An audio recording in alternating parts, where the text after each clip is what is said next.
What's up, guys? Hello! Welcome on in to stream. We are streaming today. How's everybody doing? How everybody feeling out there? I hope, all is good, all is well. But yeah, today we have a really fun day planned, stream planned, because we're gonna be talking about disability. Not only mine, but it in general, you know, societally, emotionally, mentally, physically, in my case. But yeah, we're here today to ask, you know, you guys are more than welcome to ask basically, and I do mean basically anything, because, you know, within reason, obviously, you know, if I find a certain question I cannot express verbally, or I just, you know, maybe might be a little too touchy. That could happen. So, disclaimer already at the beginning here, but I don't really see that happening, but I also still feel the need to express that up top. But anyways, first and foremost though, how are you guys? How's your day? I'm gonna turn this down a little. Even though this is lo-fi, it's still kind of loud. There we go. Okay. But yeah, let me know how all of you are doing. And thank you all for being here, first and foremost. Shell, I love you. Hi Shell, I love you. Welcome in. I was extending my hand to you, but you can't see it because it was out of frame. Hi Shell, I love you.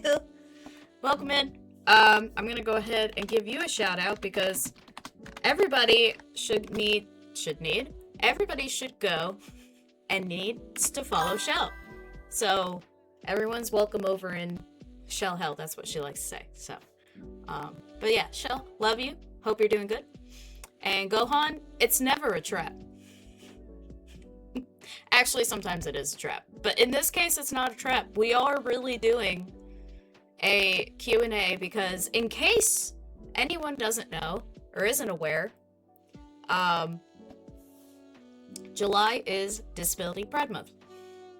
So I am ending the month here with our disability Q&A. And I think I might make this an annual thing because I usually make, you know, Pride Month, you know, Sexuality Pride Month. I usually make that an annual thing to, to celebrate on my stream every year. But I realized not too long ago in the recent past that I have not had a dedicated stream to Disability Pride Month. Mostly because I didn't know it was July. So basically the summer is like my time, even though I was born in the winter. But yeah, but between June and July, you know, with Pride Month and then Disability Pride Month, that pretty much covers everything about me. Well, not everything, but you know what I mean.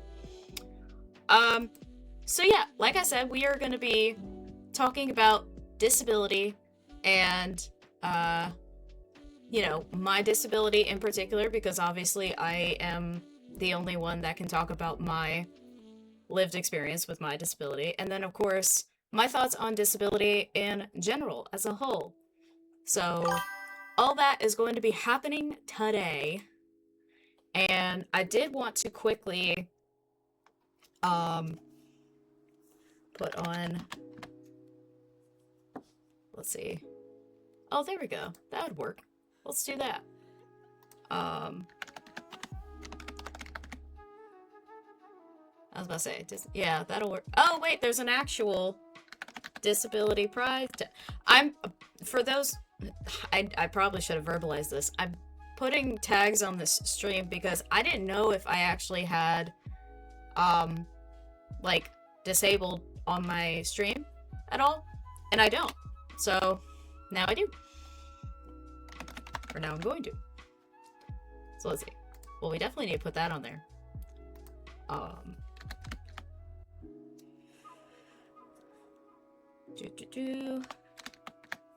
We'll add that. Oh, nope. Okay. Perfect. Okay. Trying to think of what else to add. I think that's good. Yeah, that's fine. Okay. Sorry, I just had to do that real quick. But anyways, how's everybody doing out there? How has your week been so far? It's, what, Thursday? Yes, it is Thursday. I had to check. Of course it's Thursday. We're almost at Friday, guys. The week has gone, just flown by. But yeah, I would say I had a pretty decent day today. I, did my Ubering thing like I always do. I didn't really necessarily have any, like, weird encounters or deliver. Actually, the weird thing today was that I only had one delivery, and that was my last trip of the day. I had all passengers today, which, I mean, happens sometimes, but I just found that odd. I tend to find that odd since I'm registered for both. On days where I have, like, mainly people or mainly deliveries, I'm like, huh, no mixed bag today. All right, then. So, yeah. And I will say, I did pick up someone who happened to use a walker. And we actually talked about our disabilities on the drive. So I thought that was appropriate since I was doing this today. So I'll probably sprinkle in that conversation while we're talking today.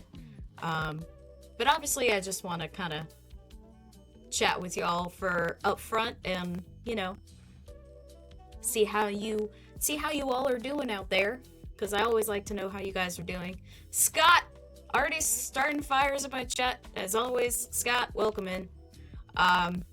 Scott, thank you so much for your question. I did see it in the channel, and I appreciate you. I'm gonna be honest, guys. I probably should have given y'all a little more notice, and that is my bad. I will remember for next year. Because like I said, I think I might make this like an annual thing. Or at least, like, figure out some other way and not just do, like, a disability Q&A every year. Because, I mean, that would get old pretty quick. But I'll need to kind of figure out how to celebrate Disability Pride Month every year. I'll kind of figure that out. I mean, I have a whole year. I have time. But yeah, Scott, I do appreciate you submitting a question. But yeah, I probably like I said, I probably should have given people a little bit more notice with getting their questions in to the Discord. Because I was, reviving that channel.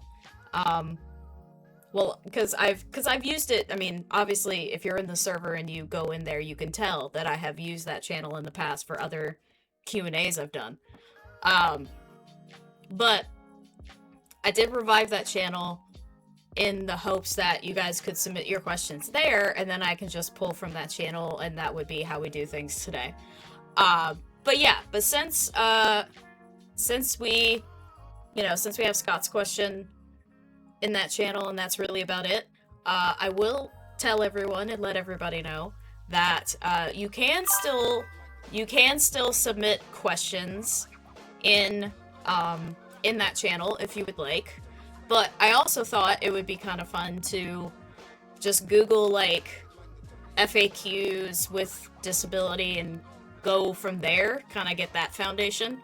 I also thought it'd be really fun to Google the definition of my disability, like, tell you guys how I have always explained it over the years, and then see how that matches with the definition whatever definition I find. Obviously, I'm gonna try and find it from, like, an actual medical source rather than, because I am gonna, like, Google my condition minus AI, because fuck that shit.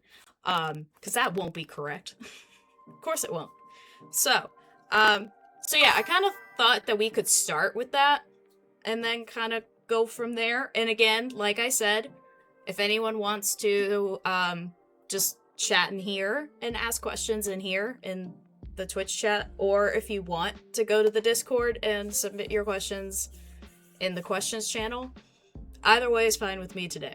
But I am going to be power washing, because you know me. I love power washing. Besides, I want to, have something that I can, mindlessly do while I answer you guys. Instead of just kind of, sitting here and being, twiddling my thumbs, you know? Because and, maybe that could be a challenge for me in the future of just, of actually just chatting with you guys rather than doing my spiel up front and having, a whole just chatting stream. Although I don't know what that would look like for me. But yeah. But that's not happening today. Because I do want to power watch. So, anywho. But let me... Fellow invisible disability haver here too. Yes, I know you've mentioned that to me before, Scott. And I have a feeling that's why you submitted the question that you did, and I love that. I very much appreciate that, because mine is pretty visible for the most part. I will say that sometimes, not to go ahead and get right into it, but mine is pretty visible for the most part, because of how I walk. But also, when I wear shorts in the summertime, obviously people more so notice it because part of my mobility aid is I wear leg braces. So, obviously when I wear shorts in the summertime, people are more aware, and they're like, oh my god, what are those? Literally, what are those? Yeah. But that's the other thing too, is that people don't necessarily, flat out say it, or, say it to me. They will just, do the glancing thing. So, I'm open if you have any questions about it from another angle. Sure, yeah. Well, and again, I definitely come from a lived experience of not having an invisible disability. Because obviously, mental disabilities, and other more internalized ones, yeah, I have no knowledge or experience of what that's like. So, but I will do the best I can with what my experience has been living. And, going to hospitals a lot, growing up. So, there's that. Nikki, I have a question. Why are you so goddamn cute? Shell, normally, I would delete your message. Because that is kind of a pet peeve of mine in any sort of interview / Q&A of people asking, why are you so cute? Or how are you so cute? Or any version of that. But, since it's you, I will make this one exception this one time. I won't answer necessarily. Because that's hard for me, but thank you. I've gotten better about being thank you instead of, poo-pooing it, for lack of a better term. Chicken could answer it. She could. And she would have every right to. But yes. I'm sorry I didn't know. That is okay. Like I said, Because it is, to be honest, when I do interviews and stuff, because obviously I have my interview series that I do with power washing, when I always like to make that disclaimer of, when I open up to chat, that since we all have the habit of calling each other cute, which I do like, but at the same time, I do, want to make sure, like I said, especially during my power wash interviews with other people, I do kind of want to make sure to have questions that, truly, you get to know more about the person. So, but yeah, no, you're a good show. You're fun. Hi, Meep. Can you tell Shell I would like to play Firewatch again? Firewatch is a good game. I have not played it myself, but I have seen people play it. It's a good game. You should. You should play it again. Also, I am going to shout you out. Everybody go follow Meep if you haven't already. There you go. Shout out for Meep.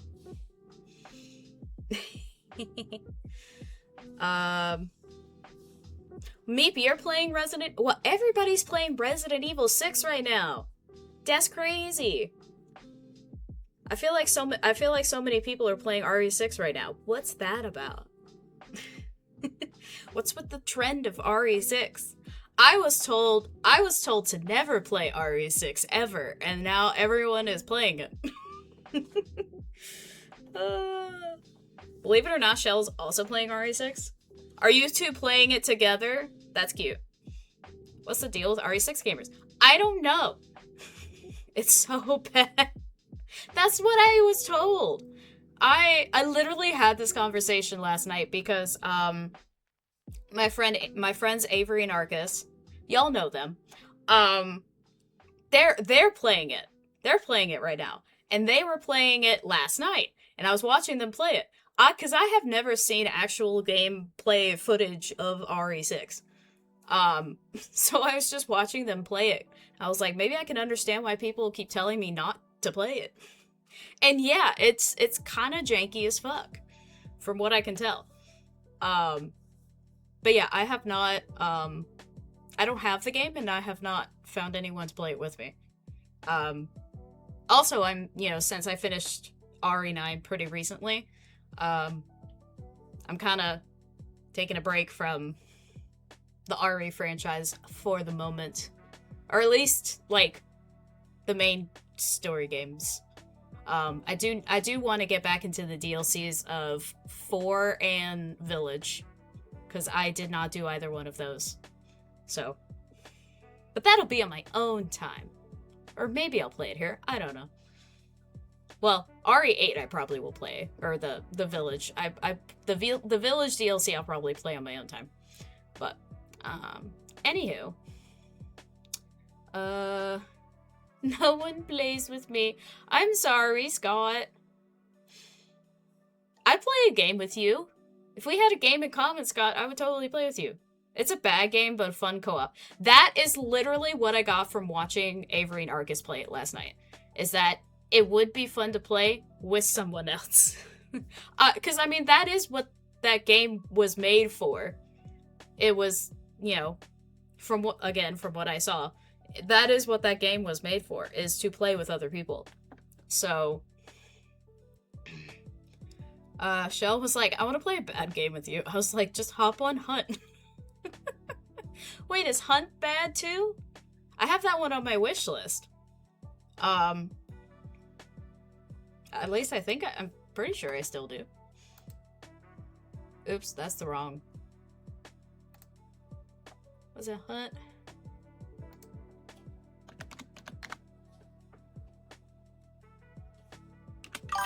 I thought I did. Did I not? Oh, okay. That's fine, I guess.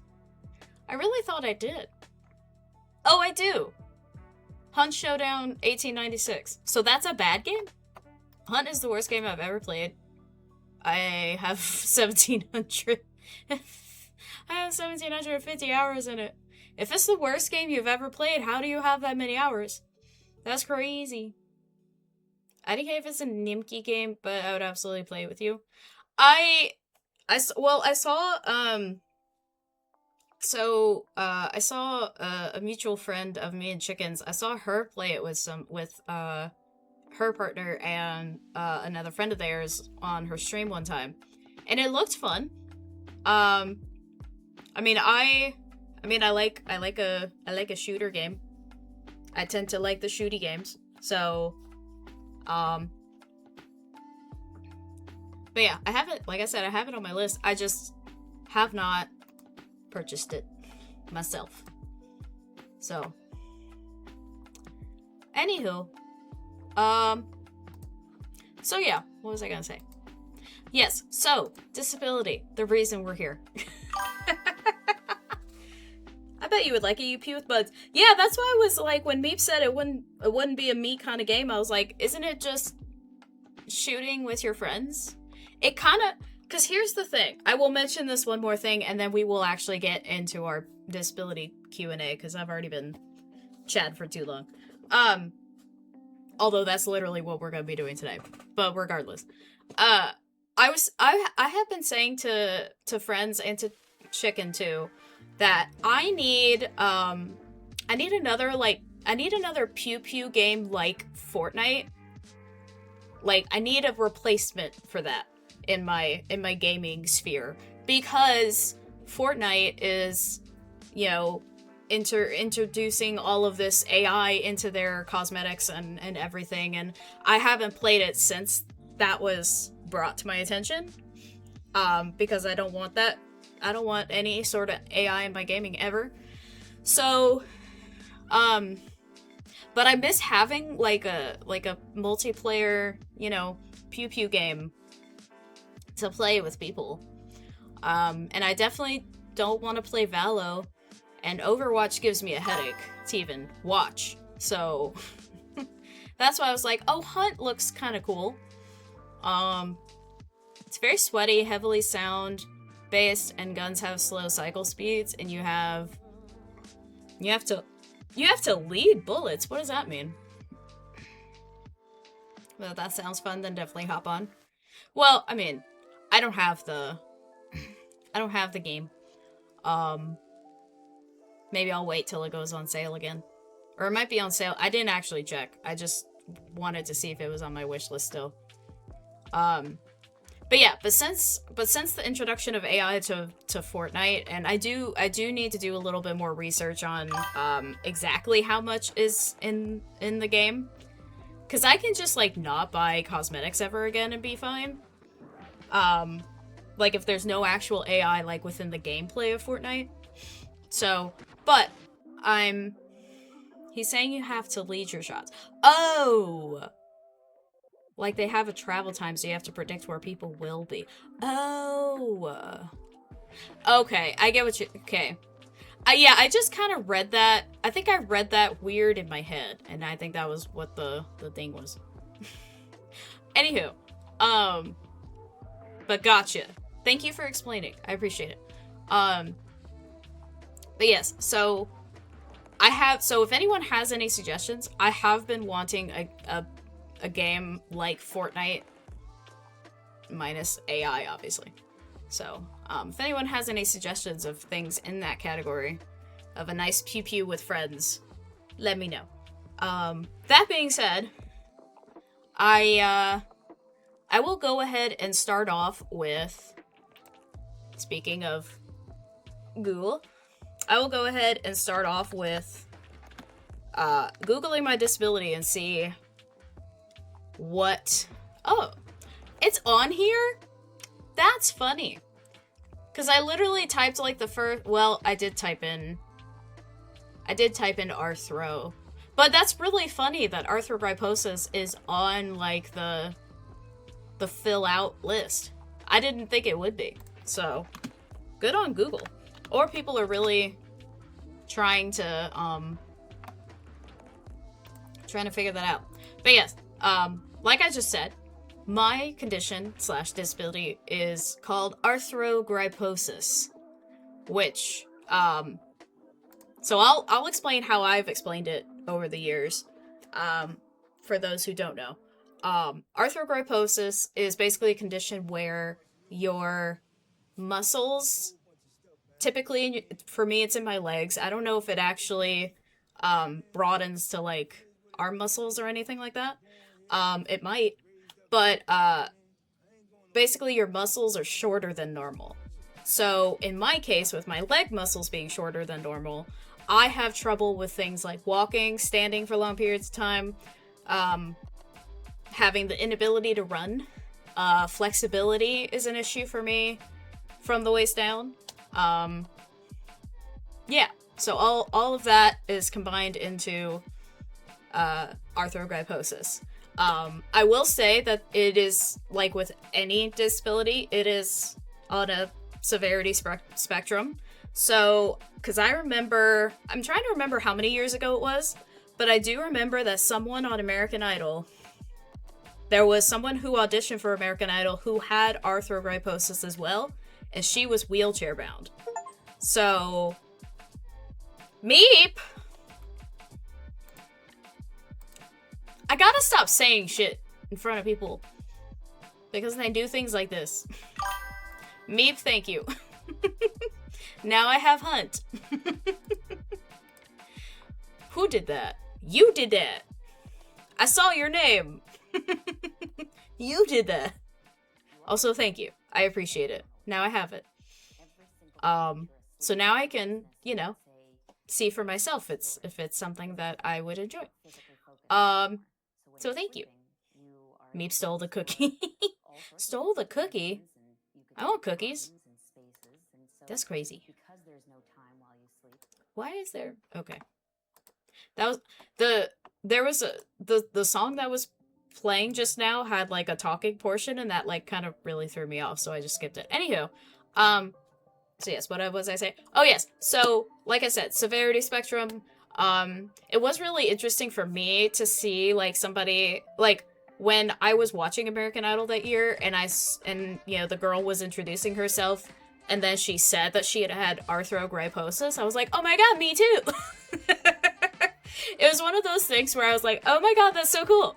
Because, like, I never hear that from anyone else. Like, besides that moment, and besides, like, you know, a doctor telling me, or me saying to someone, hey, I have arthrogryposis, I never before then had heard it from somebody else. Because even in the years that I went to, and we can get into specifically all of this later, but from the years of going to the children's hospital I went to, which is Shriners Hospital. I don't know why I said it like that. From the years of me going to Shriners, the children's hospital, you know, I had never come across someone else with arthrogryposis.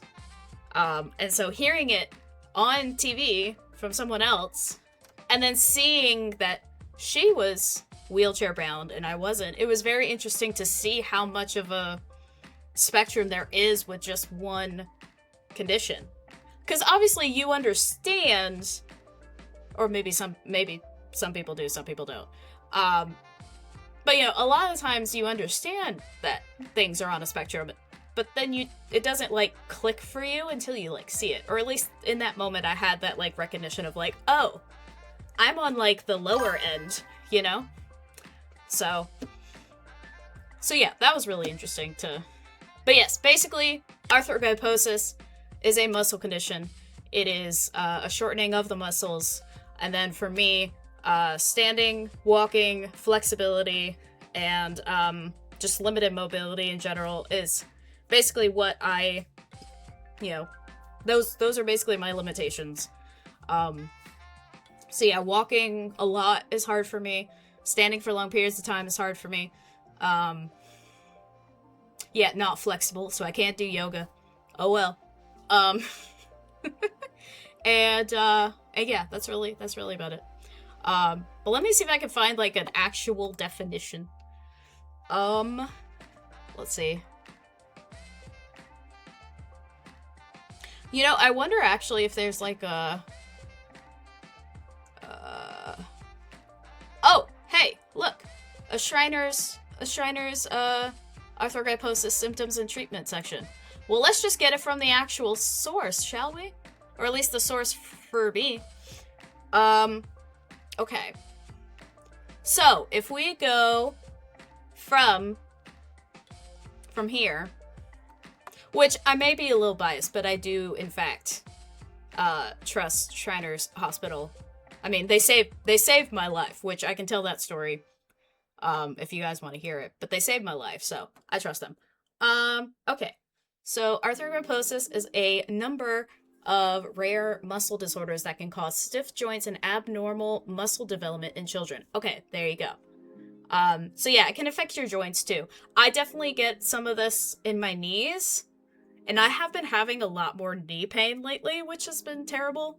Or has been a new thing that I have had to deal with. So, it occurs in about 1 in every 3,000 children. Guys, I am 1 in 3,000. Look at me go. I don't know if that's a good thing or a bad thing. Okay, so I'm 1 in 3,000. The name comes from the Greek word meaning curved joint. Okay, I didn't actually know that. That's funny. Or that's not funny. I mean, that's fun. I don't know why I said funny. I meant fun. That's fun to know the origin. Children with arthrogryposis are born with a limited range of motion in any and all of the following. Wrists, hands, elbows, shoulders, hips, knees, toes. I'm kidding. Ankles. I just wanted to really get into like the head, shoulders, knees, and toes. That was basically where that was coming from. And then, okay, what else does it say? Okay, in some cases, motion is so limited that the joint is actually fixed, meaning there is no range of motion at all. There's no known cure for arthrogryposis, and the exact cause is unknown. Okay, and I think it gets into, like, treatment and stuff later on. Let's see. Yeah, and then it goes into a paragraph about, how Shriners has treated thousands of patients with that. I guess I just never came across one, or another person with arthrogryposis when I was, getting treated there. But maybe that was at one of their other facilities. And yeah, it's, it is a lot of physical therapy, and, I've had years of that, and then surgeries, had many of those. Oh, here we go. Types of arthrogryposis. Okay. There are 4 main types of arthrogryposis. Ooh! Okay, so I can see exactly... See, this is fun for me, too, because I'm also learning. How do you spell it? Oh, I should... Hold on. Arthrogryposis. That's how you spell it. That's how you spell it. And I had to learn how to spell that at a very young age. I had to learn how to spell that when I was in elementary school. So having to try and remember how to spell that as a young child. But yeah, that's how you spell it. Okay. So 4 main types of arthrogryposis. And by the way, if anyone has any questions or want to share any stories about their disability or their thoughts on it, or like I said, if we want to open it up to disability as a whole, we could definitely do that. I just thought we would start with me and then go broad after. Okay, amyoplasia. Babies diagnosed with amyoplasia have dense fibrous tissue and fat instead of skeletal muscle. This leads to loss of muscle development, poor range of motion, and deformity in most joints. Okay, so I don't necessarily have any deformity in my joints, so that doesn't sound like me. And then distal arthrogryposis. This type affects only several joints, usually in the hands and feet, and range of motion may be mildly limited. Okay, that might be me. I don't really have any issues with my hands or arms. So that's the only thing that I'm trying to figure out. Ooh, there's a classic arthrogryposis. This type usually affects the hands, wrists, elbows, shoulders, hips, feet, and knees with varying severity. Most severe cases can affect almost every joint, including the back and jaw. Loss of joint motion is frequently accompanied by muscle weakness. Okay, so yeah, it's, for me, it really is like from my waist down. From my waist up, I'm pretty Gucci. So I think it might be distal. I might have distal. Well, let me read the last one. So the last one is I assume it's syndromic or syndromic. We're gonna go with syndromic. Syndromic arthrogryposis. This type affects internal organs as well as the muscle and joint systems. Can cause breathing problems, feeding problems, speech disorders, and developmental delays. Okay, yeah, that one's definitely not me. So yeah, I must have distal arthrogryposis then. Okay, well there you go. I mean, I probably could look at my, like... I probably could, like, look at my medical records or something, or, like, maybe reach out to, Shriners Hospital and see if they still have my file and see. But there you go. So that's the literal medical definition. How they come up with these names is beyond me. It's so true. Well, and I didn't know about the Greek origin of it meaning curved joint. I didn't know that. So that was, again, I learned some stuff too. So there you go. Especially like about my own condition. It's pretty cool. So yeah. But if anyone has, like I said, if anyone has any questions up top, you're more than welcome to put them in chat. I'm gonna go ahead and pull up Power Wash, just because I do in fact want a Power Wash today. I'm trying to decide if I want to do Power Wash 1 or Power Wash 2. I definitely have more to do in Power Wash 2.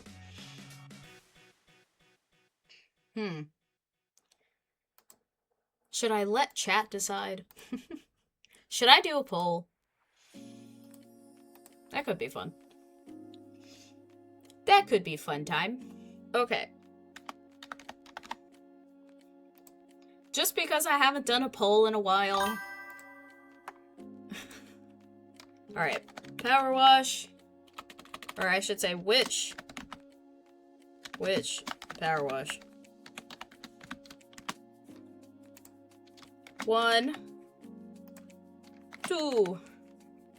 I'm gonna give you all 3 minutes. Why not? Alright. There you go. Just because I haven't done a poll in a while. Because why not?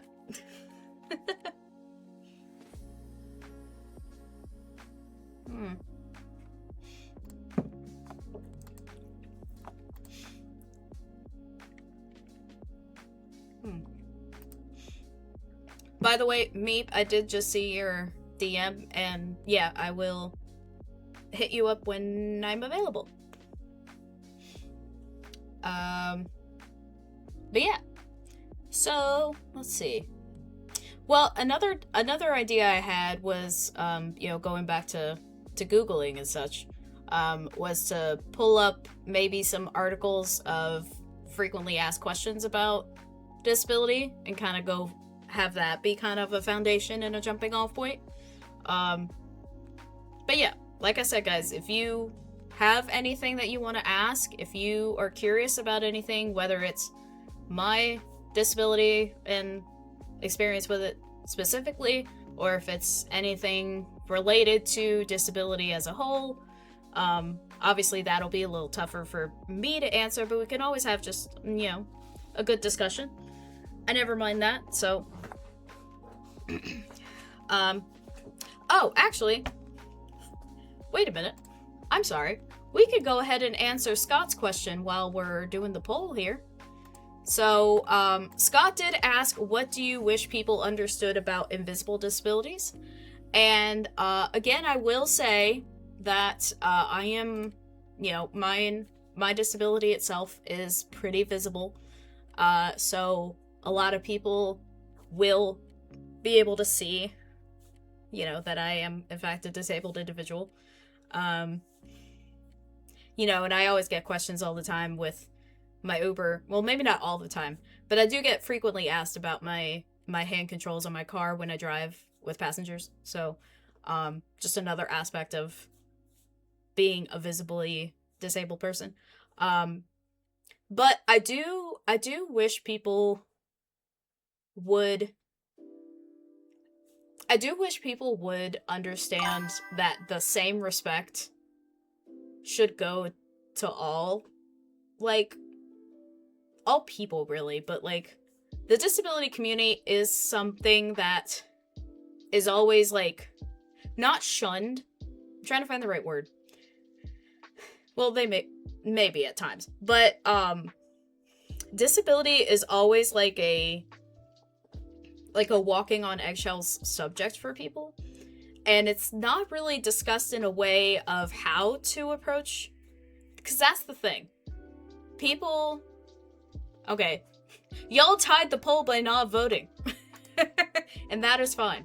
Um, but anyways, people will always, not understand that you can just approach anyone, like, with a disability just as a normal individual. I'm sorry I got distracted, Baldur's Gate 3.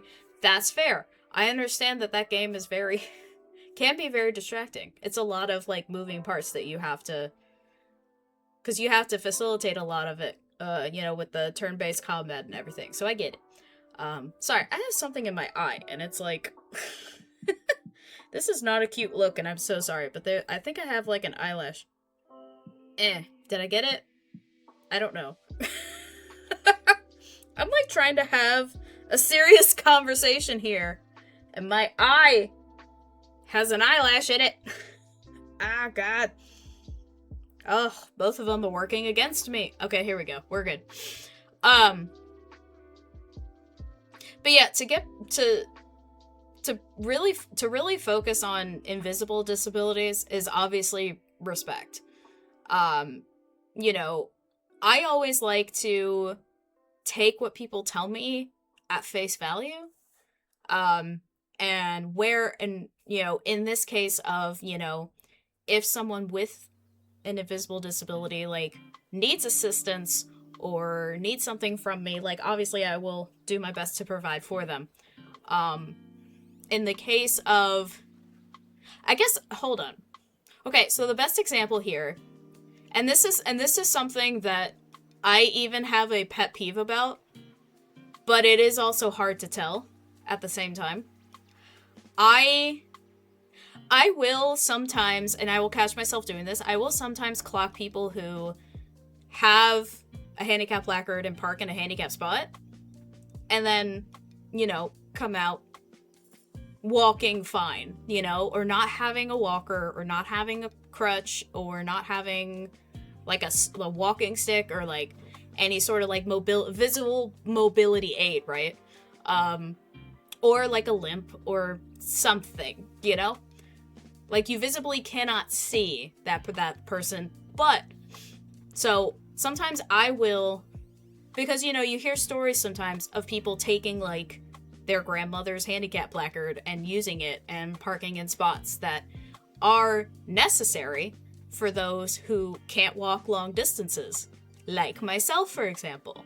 Although I will say, I have become very adaptable to, to kind of push myself past my own limits. I definitely, over the years, I do that quite a bit.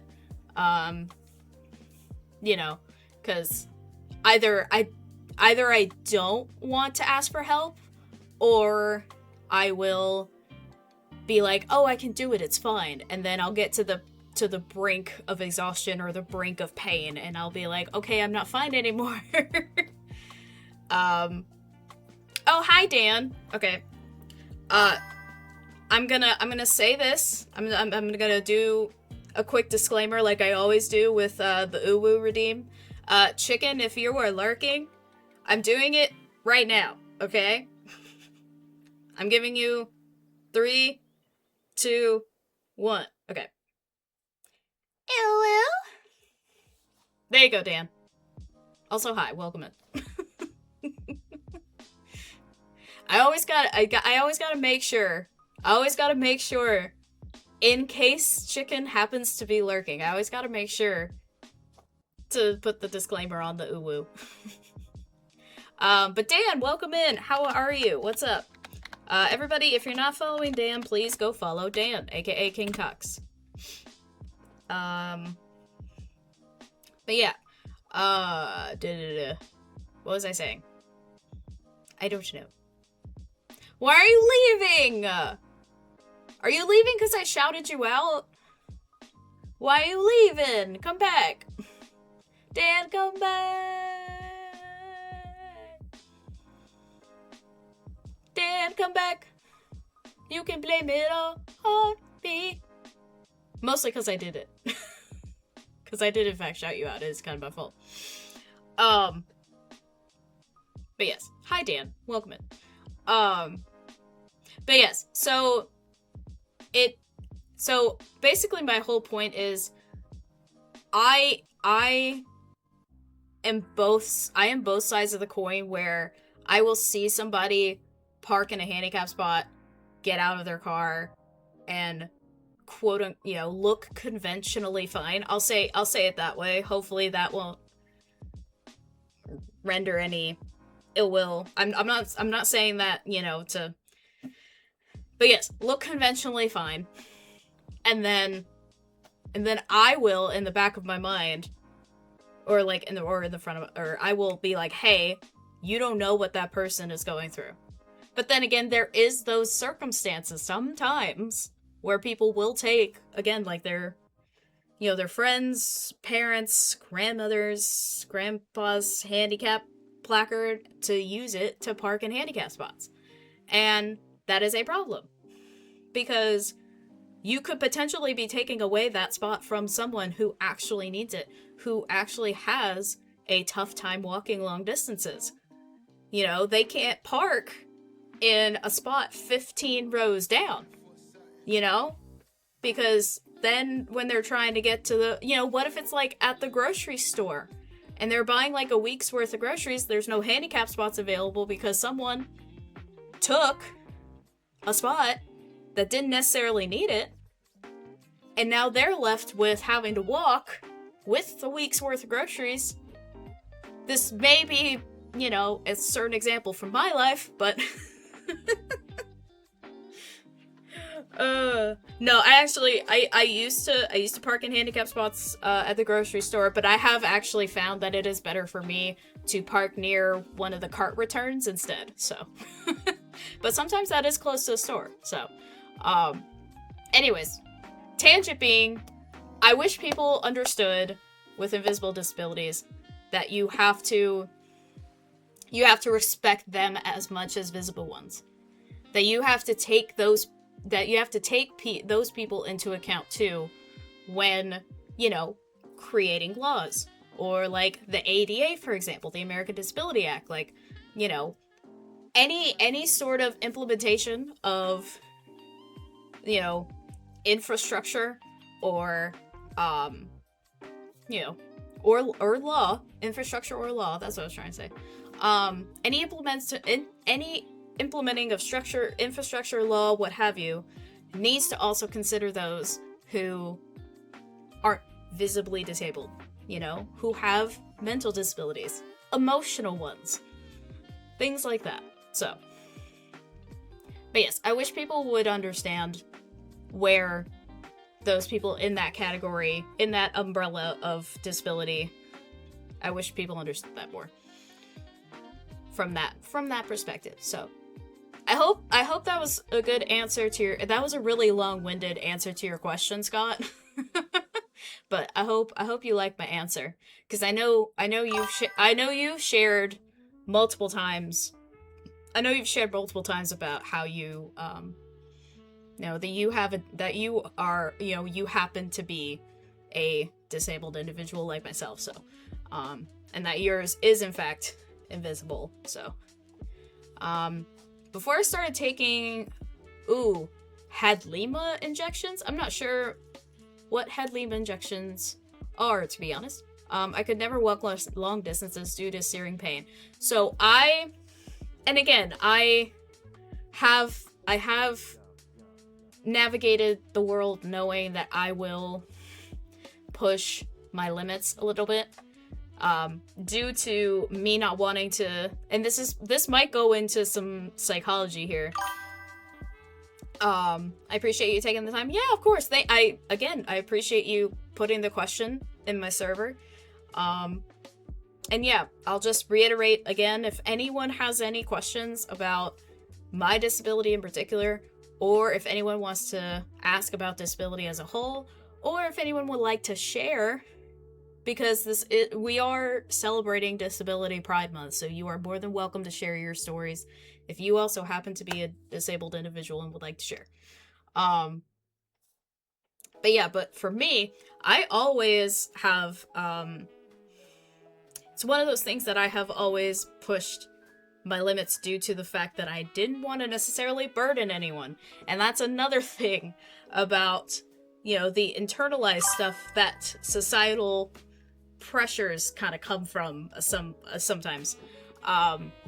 That's a lot of things that's a lot of, and I mean, I don't want to speak for anybody else, but I have come to find that a lot of people don't want to burden anyone else and therefore will push themselves over their limits of what, their disability limits, whatever it may be, right? So yes, I have been known to, walk a little more and then have searing pain, like you mentioned, Scott. Or I will, lift things that I necessarily shouldn't have be trying to lift and move at the same time. That's another thing. That comes into play a lot when I'm Ubering.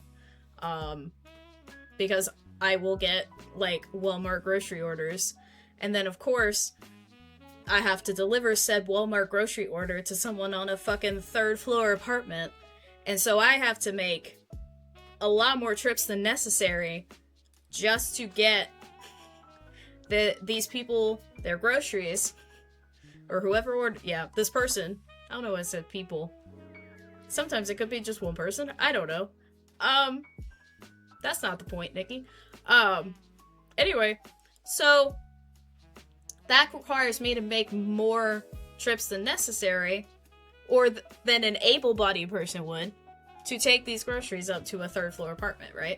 So I have to navigate and adapt to that, which is the name of the game when it comes to being disabled. You have to adapt. Just imagine, like, the SpongeBob rainbow. It's like, adapt. Because as a disabled person, no matter if yours is visible or not, you have to adapt to a society that does not cater to you. Because, newsflash, this world does not cater to disabled people. It's getting better, mostly through the use of technology, and again, infrastructures, right? Like ramps, and, little, like, dips in the sidewalk, and stuff like that. But we have to constantly think and problem solve of how to just navigate the world. I don't know why I went on this tangent, but I kind of like it. I hope you guys do too. And I did not decide on a Power Wash to play. Okay. Wait, do I already have my tag as Power Wash? Do I already have? Oh, I already have it as the first one. I should just do that then. I legit, I'm not gonna lie, y'all. I legit thought that we were still on Just Chatting. I did not realize that I started off the stream already in the category of Power Wash. Cause I legit thought, I was like, okay, we'll just, like, chat for a little bit, and then I'll, like, get into Power Wash maybe, like, later. So yeah, I guess I will just go ahead and pull up Power Wash. The first one, since I'm already in that category. Oh, hi Avery! Hi wifey, welcome in! PSC, even minor vision discrepancies count as a disability if photosensitivity is absolutely a disability that is protected by accessibility laws in the US. Nice! I appreciate that, Avery, thank you. Also, welcome in, I love you. Thank you for sharing that. I actually did not know that, and that's awesome. Even though I am a disabled person, I do not know the ADA down pat. I only knew what applied to me. So, that could be fun, though, to pull up. You know what? That could be interesting to pull up the ADA and what it actually says. I might do that. I had that conversation with my previous employer about that, because they tried to get mad at me for switching the back PC to dark mode. Oh shit. Yeah, well, that's right. Duh. I was like, I'm sorry, wifey, but I legit thought I was like, ooh, the fact that you know that, like, off the cuff, that's awesome. But, duh. Anywho. Because they tried to tell me it wasn't allowed to do that, and I was like, yes, the fuck I can, because I have extreme photosensitivity. Yeah. So I can't have, most stuff in light mode. Yeah. I mean, people do have... Well, and that's why that's the reason why in movies and TV shows and stuff like that, they have the photosensitivity warning. I mean, obviously it was more so implemented for those who suffer from seizures, but it also benefits those who who also have an extreme photosensitivity like yourself. So there's a reason dark mode is in the accessibility features. Yes, it is.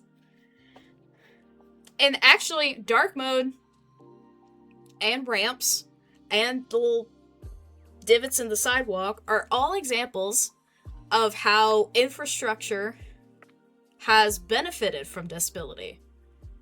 Because not only are those accessibility features used by those who need them, but is also commonplace for everyone, and in turn helps everyone.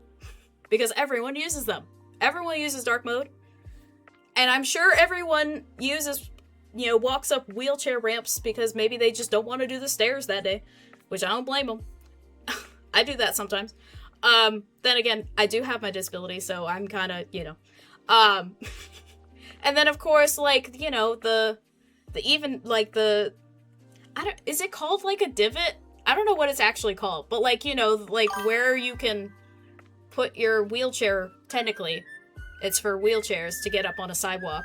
But, people with babies having their strollers, they use that as well. So, whee! Yay! Hi, thank you so much. Wifey, I love you. Thank you so much for resubbing for 8 months. I appreciate you. But yes.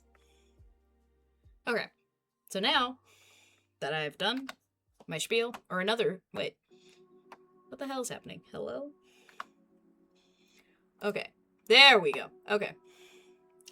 I need to move you over here so that I can see my chat. There we go. Aha! Nailed it. Okay. So now that I have power wash up,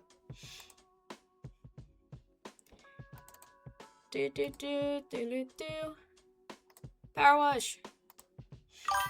Turtle. It's here. We have it. Trying to think of best.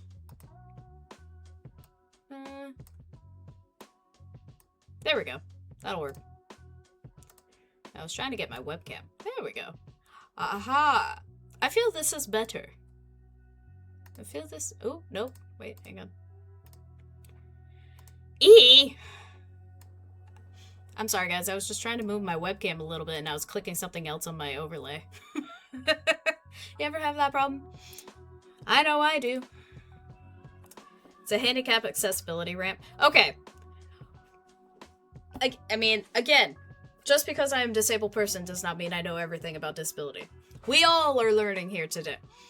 It's actually punishable to block with a severity ranging from fines to jail time, depending on the state. Yes, that is... I did actually know that. That is true.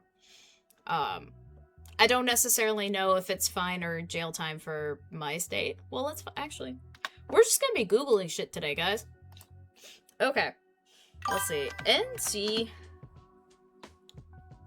law about blocking accessibility.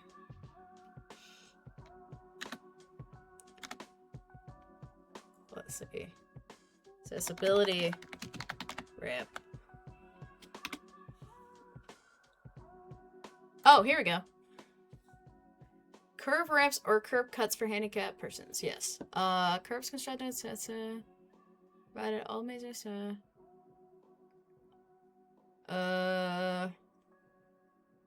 Oh no, this is just implementing the curb cuts. Curb cuts. That's what I was trying to think of. That was the term that was the actual term I was trying to figure out.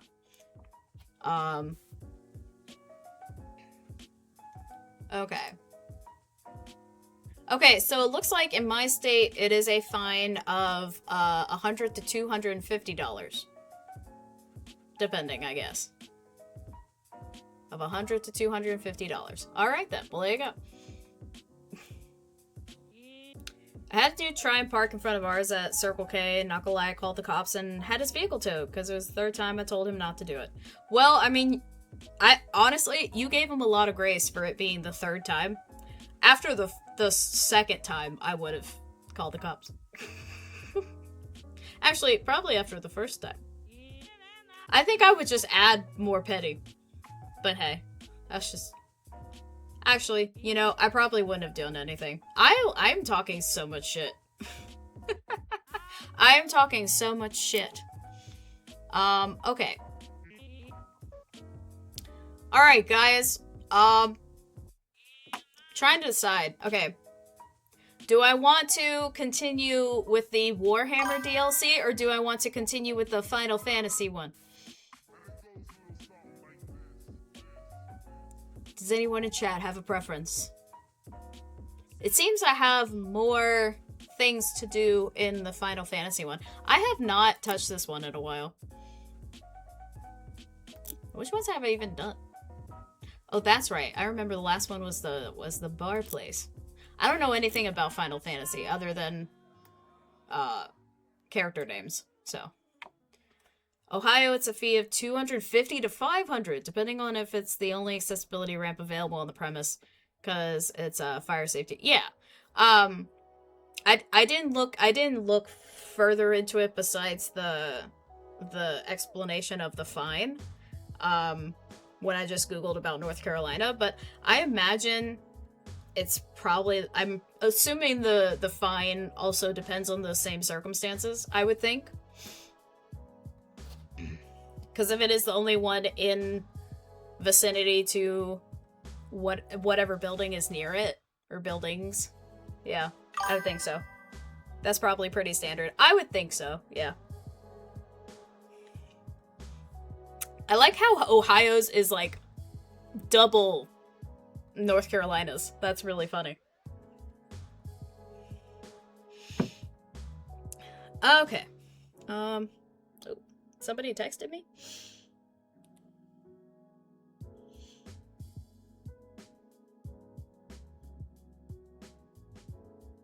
Oh.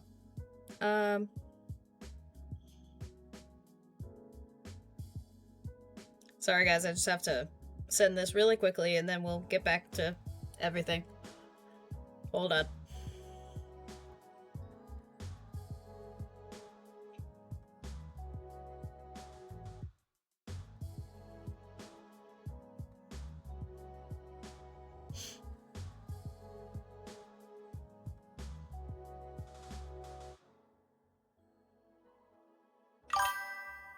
Okay.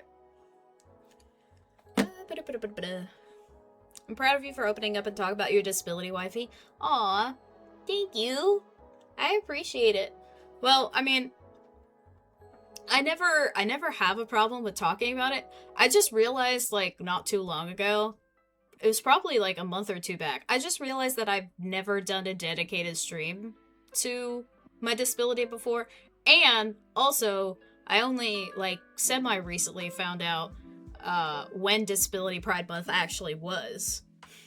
Because it's not like I ever, you know, it's not like they have disability pride parades. Or maybe they do, and I've just never seen one. But yeah, I've just never really celebrated that part of myself. And that's something that we can get into too. Because it is something that deep down I know that if I had the ability to change, I wouldn't. But at the same time, I still struggle with, like, loving that part of myself, you know? Because it is such a hindrance to, like, everyday life a lot of the time. So this is just kind of a way of me, you know, bringing awareness, opening up, obviously, and then, of course, just kind of talking through a lot of stuff that I don't necessarily talk through on a daily basis. So, alright, I've made a decision. I'm gonna continue with Midgar. And I know this is the, like, Final Fantasy... I know this is the Final Fantasy DLC, but I also have no clue at the same time. So, I also feel like I need to turn down the music slightly more as well. Maybe that's just me. Y'all let me know if you can, like, hear me, the music in the background, like, volume-wise across the board. Let me know if I'm good. And I don't think there's any achievements for this. Probably not. I think accepting your disability and being open about it is perfectly healthy. Thank you. And wifey, I know you're probably heading to bed soon. Yeah, like you just said. I love you too. Thank you so much for being here and, you know, talking about your experiences too. I appreciate that. I love you. I'll chat with you soon. Bye-bye, and good luck with work tomorrow. Okay.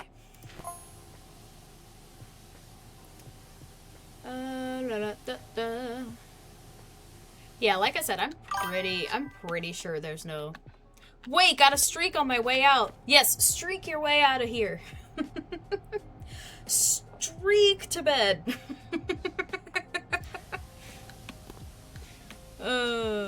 That's funny. Good night. Good night, sweetie. Thank you for the stream streak. I appreciate you. But yeah.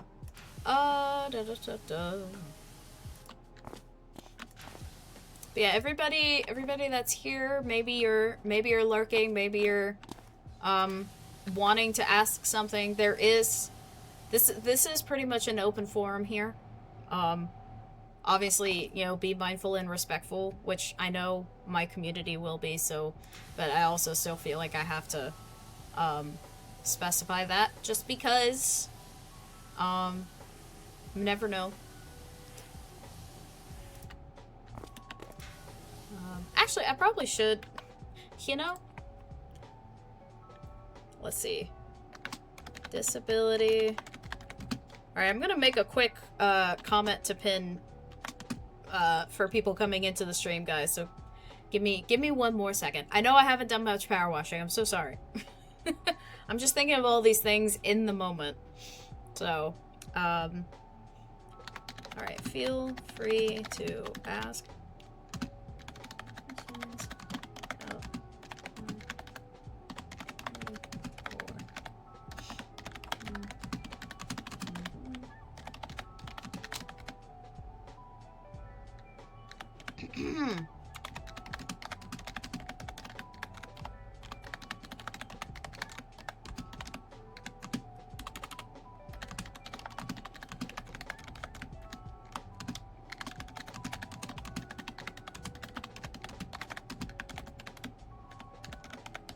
Wow, I can't type. Wow, I can't type. Okay, so we'll do that, pin that, boom, there we go, perfect. Okay, so now that we got logistics out of the way, which I probably should have done an hour ago, but hey, we're here now and that's all that matters. Trying to think if there was anything specifically that I wanted to discuss and put out there. I'm also burping right now and like this is kind of gross, but I'm also like burping a little bit and tasting my dinner again.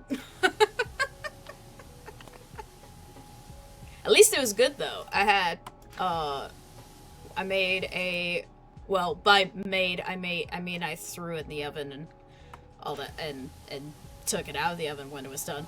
But I made a pork tenderloin for me and my mom.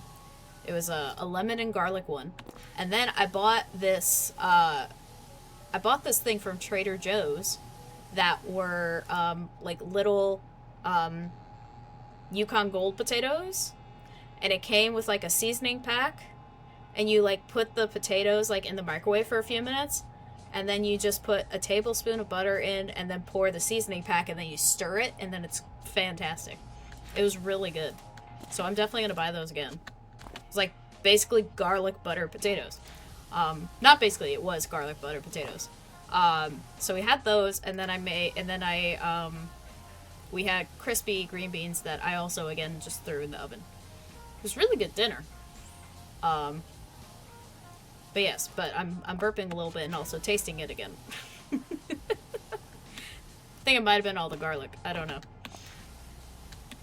But yeah, I'm trying to think of if there's anything in particular that I wanted to talk about with.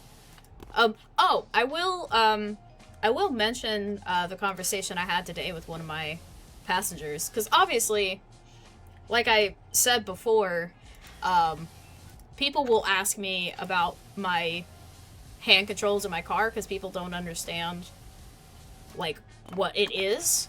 Some people do, or like some people recognize, because basically my hand controls are, so I have like a gripper on the steering wheel that's called a post.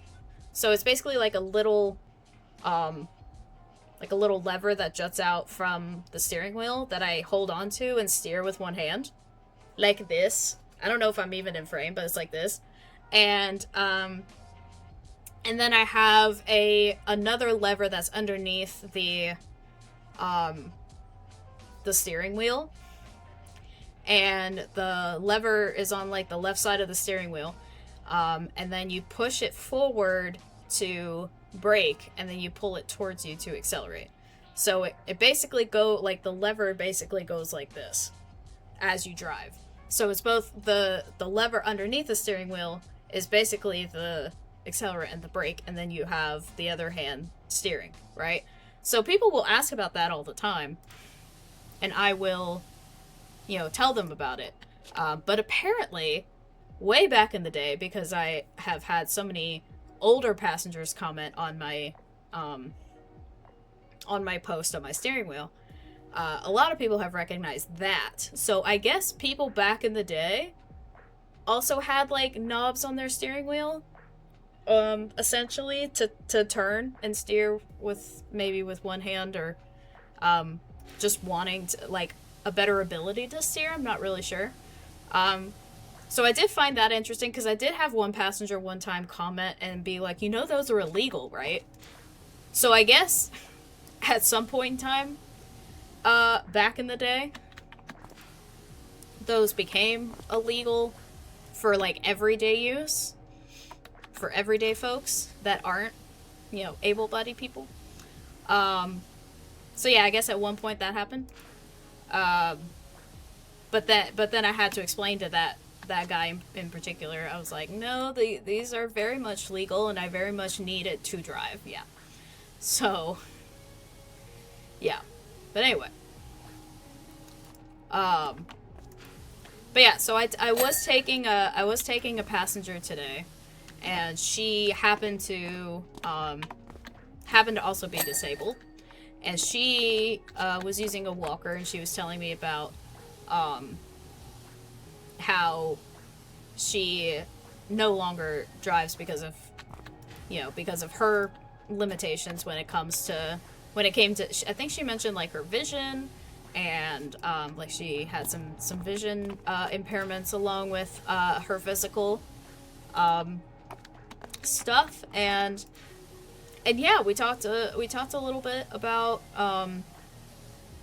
disability. She actually asked me if I had ever considered applying for disability, and I pretty much told her that since I do have the ability to work,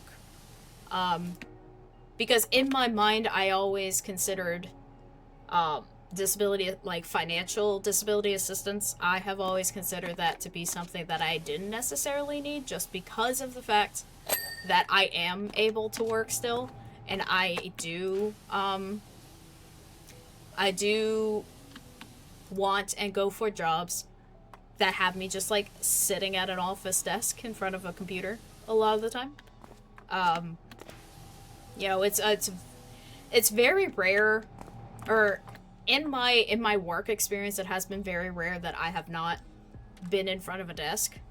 You know, um, obviously with my job at the country club, that was a little more physically involved sometimes. Um, but I have definitely had a lot of, or my whole work history has been just me sitting at a desk. So because of that, you know, I never thought about applying for disability because I know I can work and I know that I am capable of finding an office job like I want to. Um, Now, obviously, in this economy, it's a little it's a little harder, even for someone who isn't disabled. So that's a whole other story. Um, but that's what I was explaining to this lady, that like I never, because people have asked me, back in my 20s and everything, like, have you considered applying for disability? Um, and yeah, I tell people that I haven't because I know I have the capability to work. Like, my physical limitations does not limit my ability to have a steady job, and a steady office job like I'm searching for and looking for right now, currently still. um, and then, on the other hand, I'm like, I don't want to. It's kind of like my pet peeve with the people taking, like, someone else's handicap placard and using it for themselves. I don't necessarily want to take funds away from someone who is less able than I am, because, I do consider myself very much not on the severe side of the spectrum. And so because of that, that's why I've never considered disability, like accessibility aid, or however it's called. I don't even know, well, because, people just talk about it as, oh, do you have disability, or do you have, like, yeah. So, I don't actually necessarily know what it's called. I probably could Google that, too. Which I probably will after I finish this wall here. But yes, I don't necessarily want to take anything away from someone who really isn't capable of working, because there are people like that out there. And it's it's unfortunate, but I'm I was trying to look for dirt with the other controls, because Power Wash 2, I do like the slight changes that they made to the controls in Power Wash 2. However, when you go back to Power Wash 1, then you get the and I'm sure this is just a me problem, but when you go from playing a lot of Power Wash 2 to Power Wash 1 again, you have to, like, remember, you have to get rid of that muscle memory of Power Wash 2 because of the slight changes that they made. Because I just hit Q to show the dirt where dirt is, but in 1 it's tab, so. But in 2 it's Q, which I actually didn't mind that change. I actually liked that change. So, but anyhow, let's see. Oh, the other thing that I was talking about with the lady, about disabilities specifically, like financial aid for disabled folks like ourselves.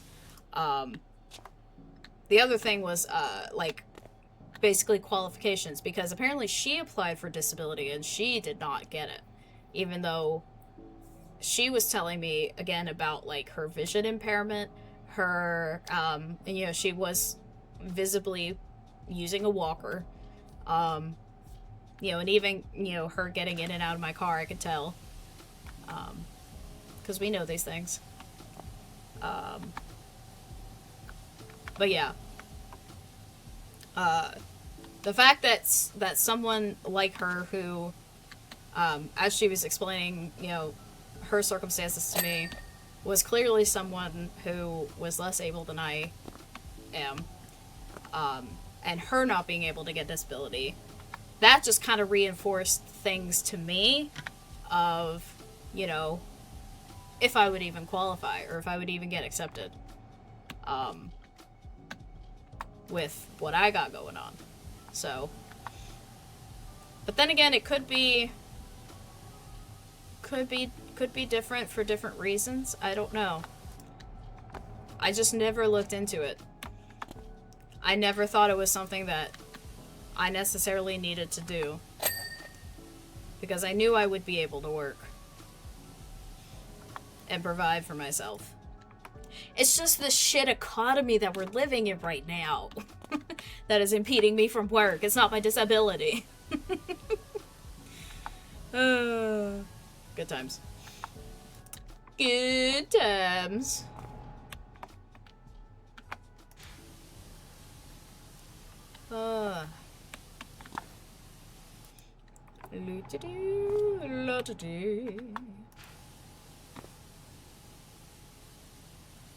I probably should go in the middle of this and start getting the bigger stuff. But then at the same time, if I work my way in,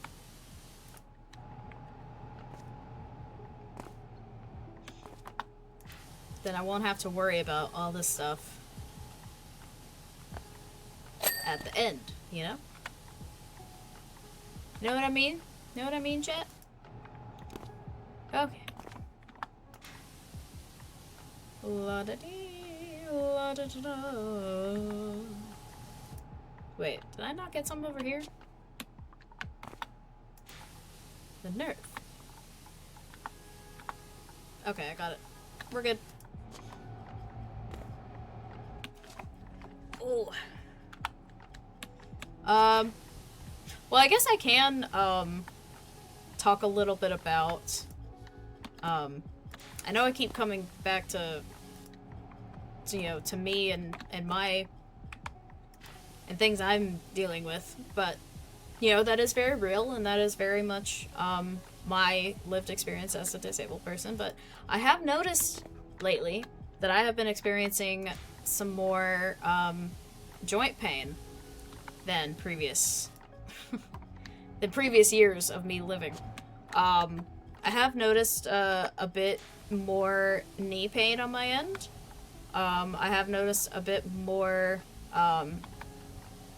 you know, muscle cramps in like my thighs and stuff. I think my back pain is just being 30. Well, being 33. I'm not just 30, I'm 33. So yeah, I think that's more so where my back pain comes from. Although I will say, one indicator for me of when I know I've walked too much is when my lower back starts to hurt. So I'm sure other disabled folks can attest to this too, that you sometimes do get warning signs, if your disability happens to be physical, like mine is. You do kind of sometimes get warning signs of when you've pushed past your limits. Oops, I did not mean to do that. There we go. Ooh, look at all this dirt. So yeah, I've been dealing with that in buying like ointments and creams and stuff. I found that Nervive has really been helping me.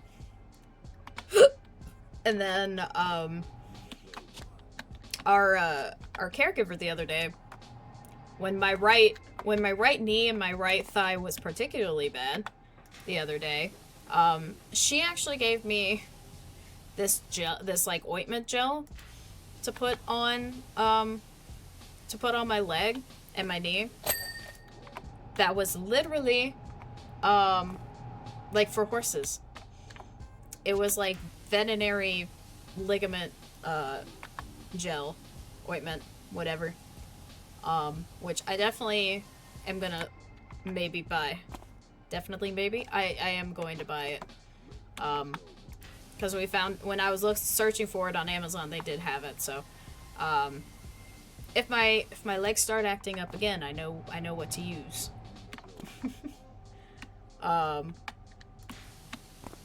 it's all about finding those particular aids. You know, whatever works for, you know, the big word, adapting to normal everyday life. Whatever you can do.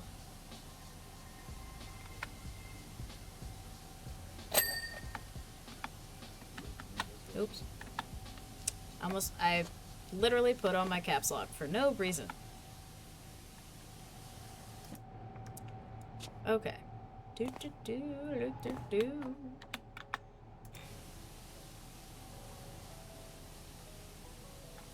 La da da da da da.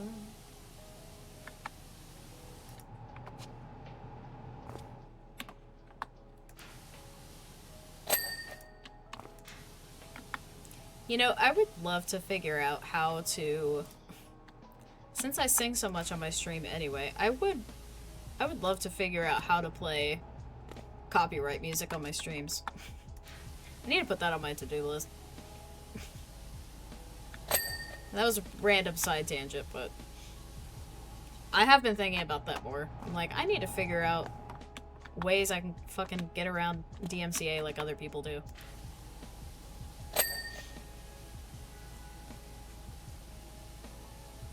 I mean, no, I don't. Sorry, Twitch.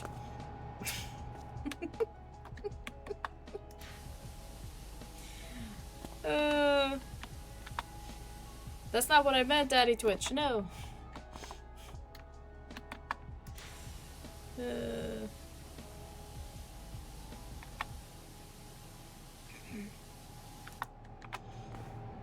I just feel like there's a lot of, like, things with my stream that would be nice if I took the time to, like, update, you know?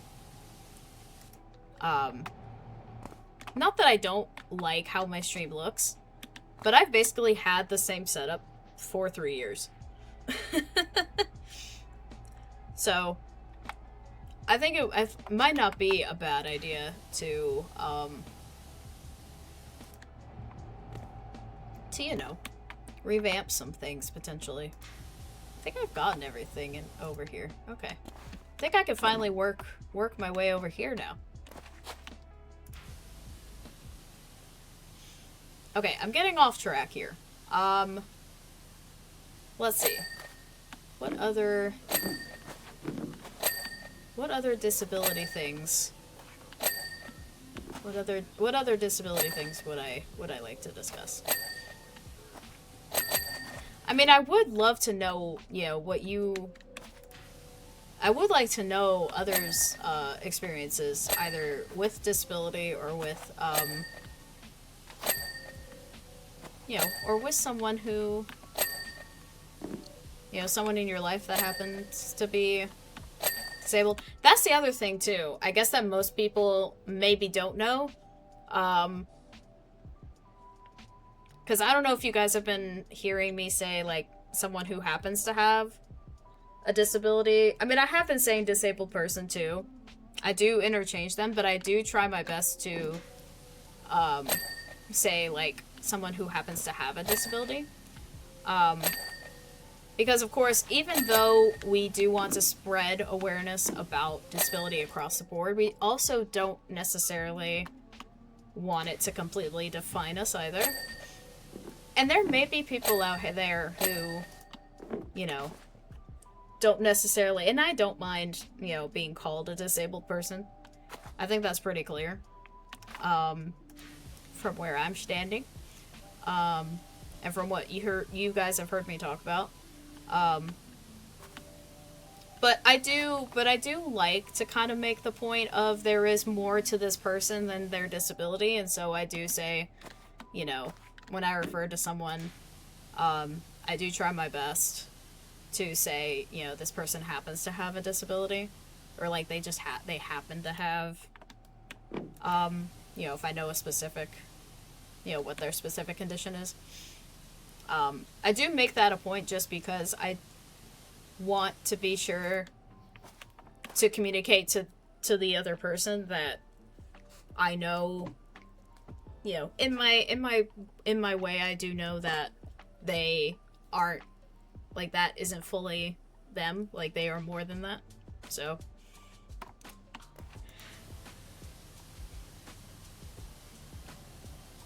and you know, if anyone else who happens to be disabled wants to chime into that point of discussion, you are more than welcome to.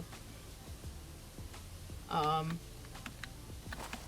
just know for me, I like to be considerate of people in my community, you know, and be sure to try and communicate in that way of being like, hey, I see you, but I also recognize there's more to you. So that's basically what I'm trying to say. Because I mean, it goes the same for, you know, anyone that's, you know, happens to be gay or happens to be trans or happens to be whatever, X, Y, and Z. You know, it defines you, but it doesn't wholly define you. It doesn't fully define you. There's, you know, we are all three-dimensional people living in our three-dimensional world, you know? We are complex characters in this crazy machine that is our society and the Earth.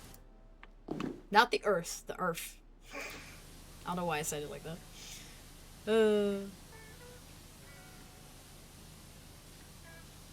I wonder why most of up here was already, like, clean.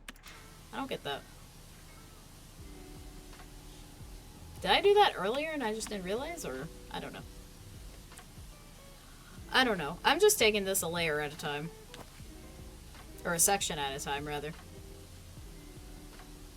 Oh yeah, I was gonna fucking Google disability FAQs and then I was gonna answer those. That's what I was gonna do. I got caught up in, why is my caps lock on?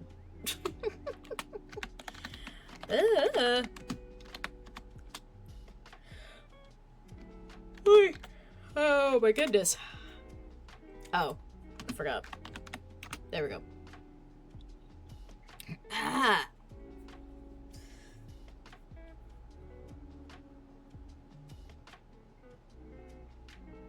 Aha, disability frequently asked questions.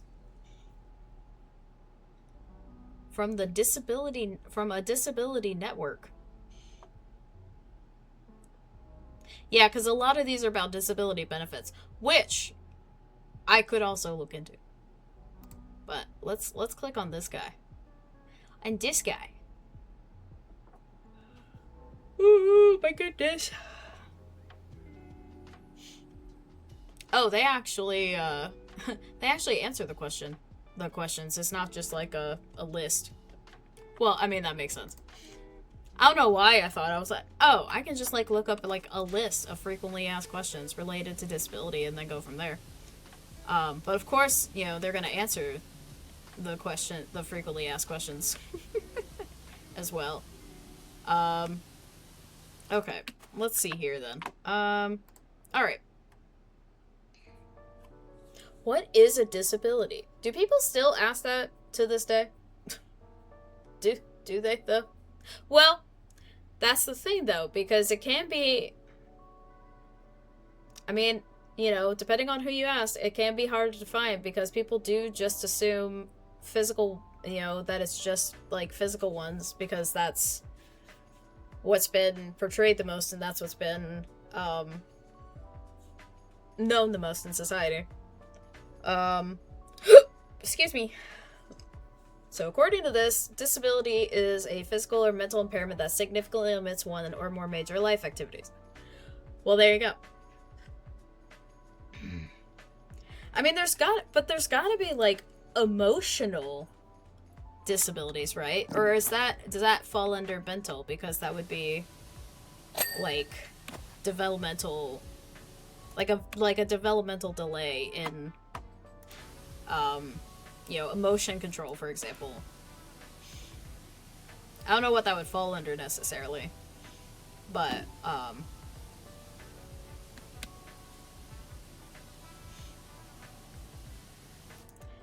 but yeah, I mean, that is pretty clear-cut definition, if I do say so myself.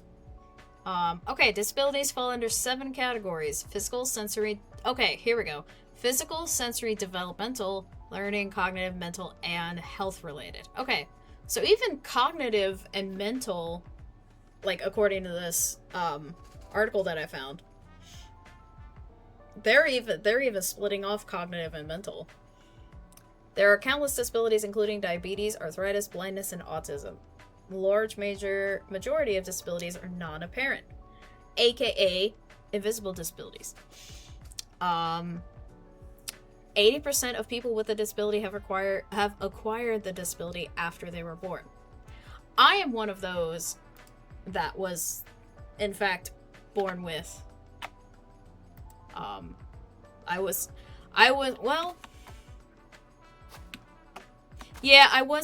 born, and then my disability was very much apparent at that point. So yeah, I guess I was one of those that definitely, I got my disability in the womb. Basically what happened was, as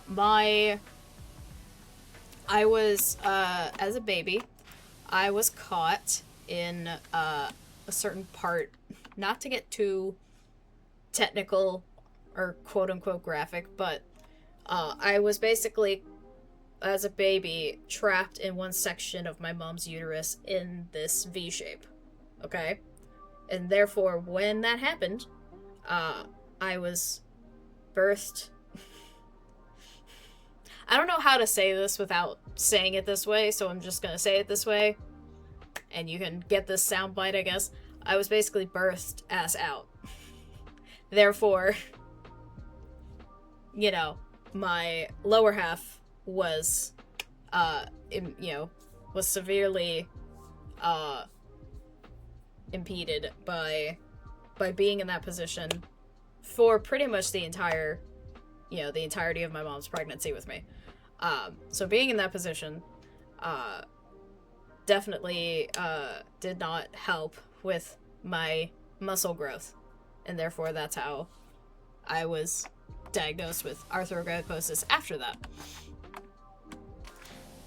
Because I was born and then, oops, they realized my legs were fucked up. Oops. Nikki's, left foot is going like this, and then her Nikki's left foot was fully backwards, and then her right foot was just slightly tilted. And then, of course, everything else that happened. Because there was also, my very first surgery, because I've had several corrective surgeries in my life. My first surgery was a hip surgery. So, because of what happened, after I was born, or when I was being born, because of all that, my hip socket got out of place. So basically, the ball of the socket went, like, the ball of the hip joint went out of its socket. That's what I was trying to say. Sorry. The ball socket, my hip joint, was up here, like this. So they had to take this and put it back into here like that. And so they did that when I was 6 months old. And if you remember from earlier when I said that Shriners Hospital literally saved my life, that particular surgery was because that was when I was 6 months old. And that particular surgery, I apparently, while in the process, took in too much salt, and I had a seizure. Don't know how that works, because, A, I'm not a medical professional, and B, I was told this story over the years by my mom, because obviously I didn't remember. So yeah, had a seizure, and they had to send in a specialist to save me, and that was that. And then I was saved, and now I'm here, and it's all good now, and I am fine. Well, for the most part.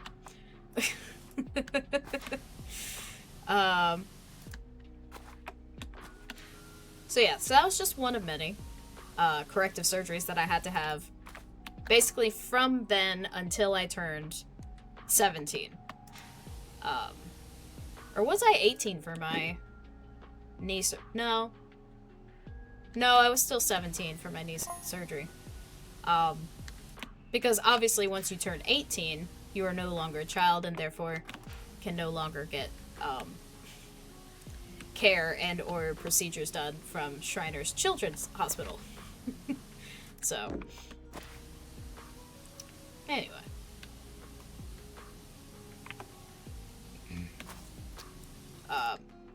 But yeah, but since the hip surgery, I had two. Let's see. So I had the hip, and then I had my foot. So I had my leg from here. I have a lovely scar that's like from my upper thigh down. So I had my leg surgery. So I had my hip, my leg, 2 feet, and then. Hi, Sam. Welcome in. Power wash my brain. Okay. Power wash my brain. Here, I'm pointing it right at you. There you go.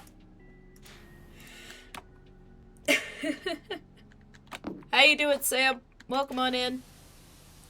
Sorry, I'm already kind of yawning. Because talking about me is so boring. I'm alright. How you doing? I'm good. We are just here, talking about disability. I have been mainly just yapping on about mine.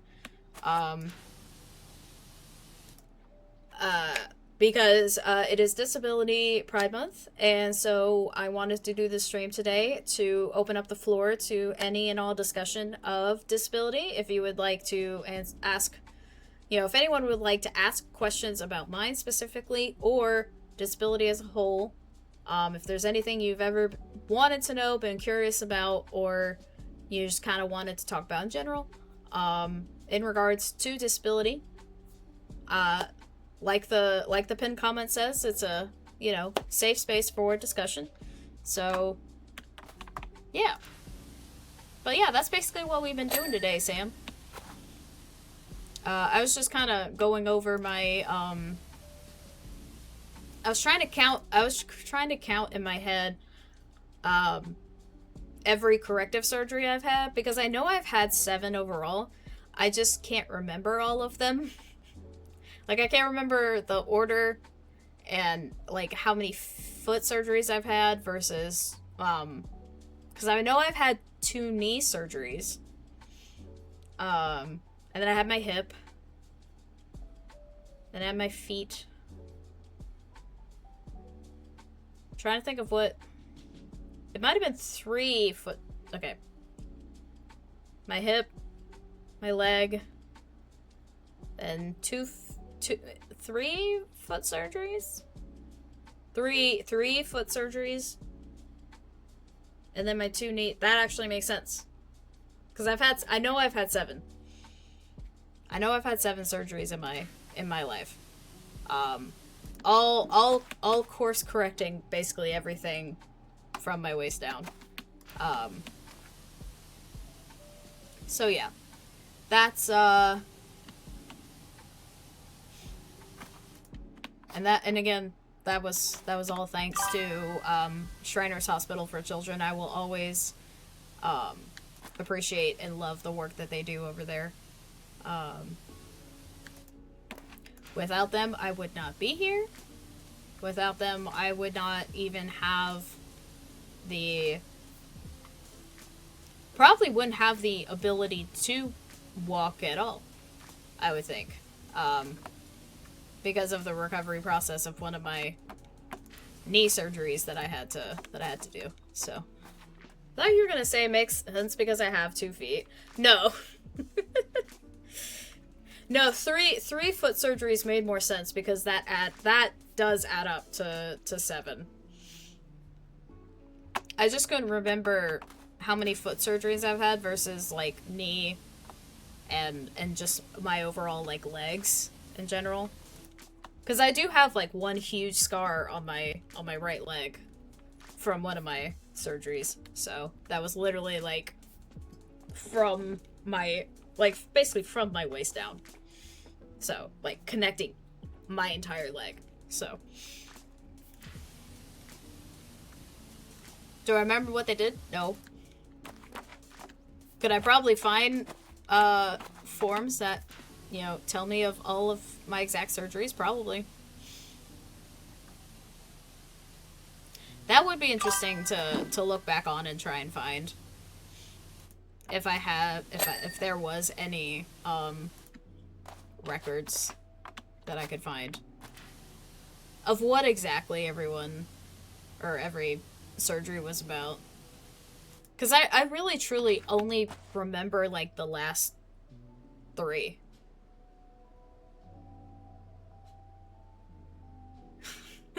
That I had. Between my knees and my cadaver bone and my foot. By the way, the biggest cadaver bone that they had ever put in a foot, I believe, was me at that particular Shriners Hospital I went to growing up. So, fun fact.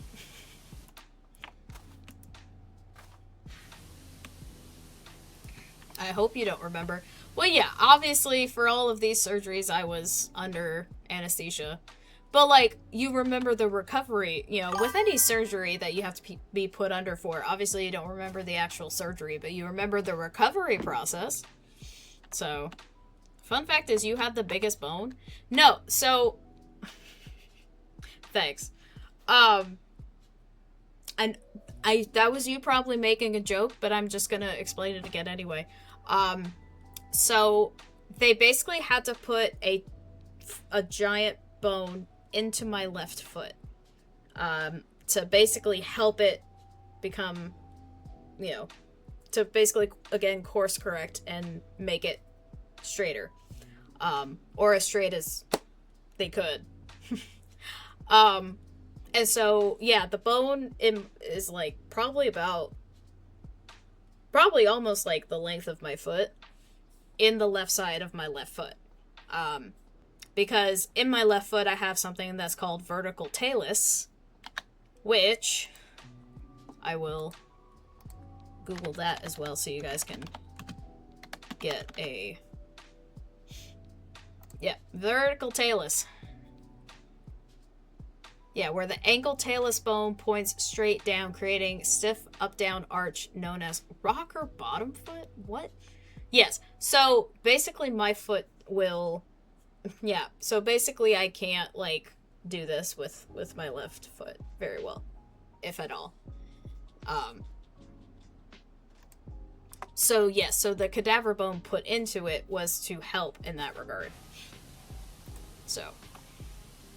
Anyways, fun times. But yeah, it was the biggest foot bone, I believe they had put into anybody at the hospital.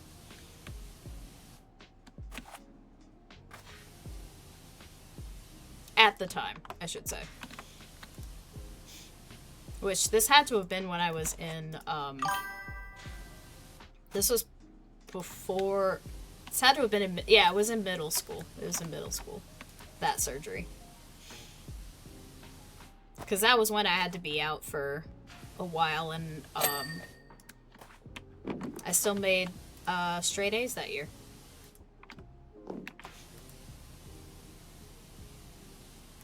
Because I was out for months recovering from that, and had to get a homeschool teacher and everything. So I wouldn't fall behind in classes.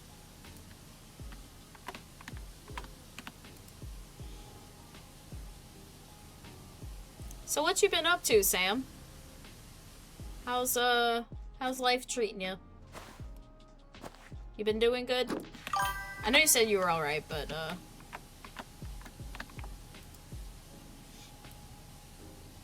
would love to know what you've been up to.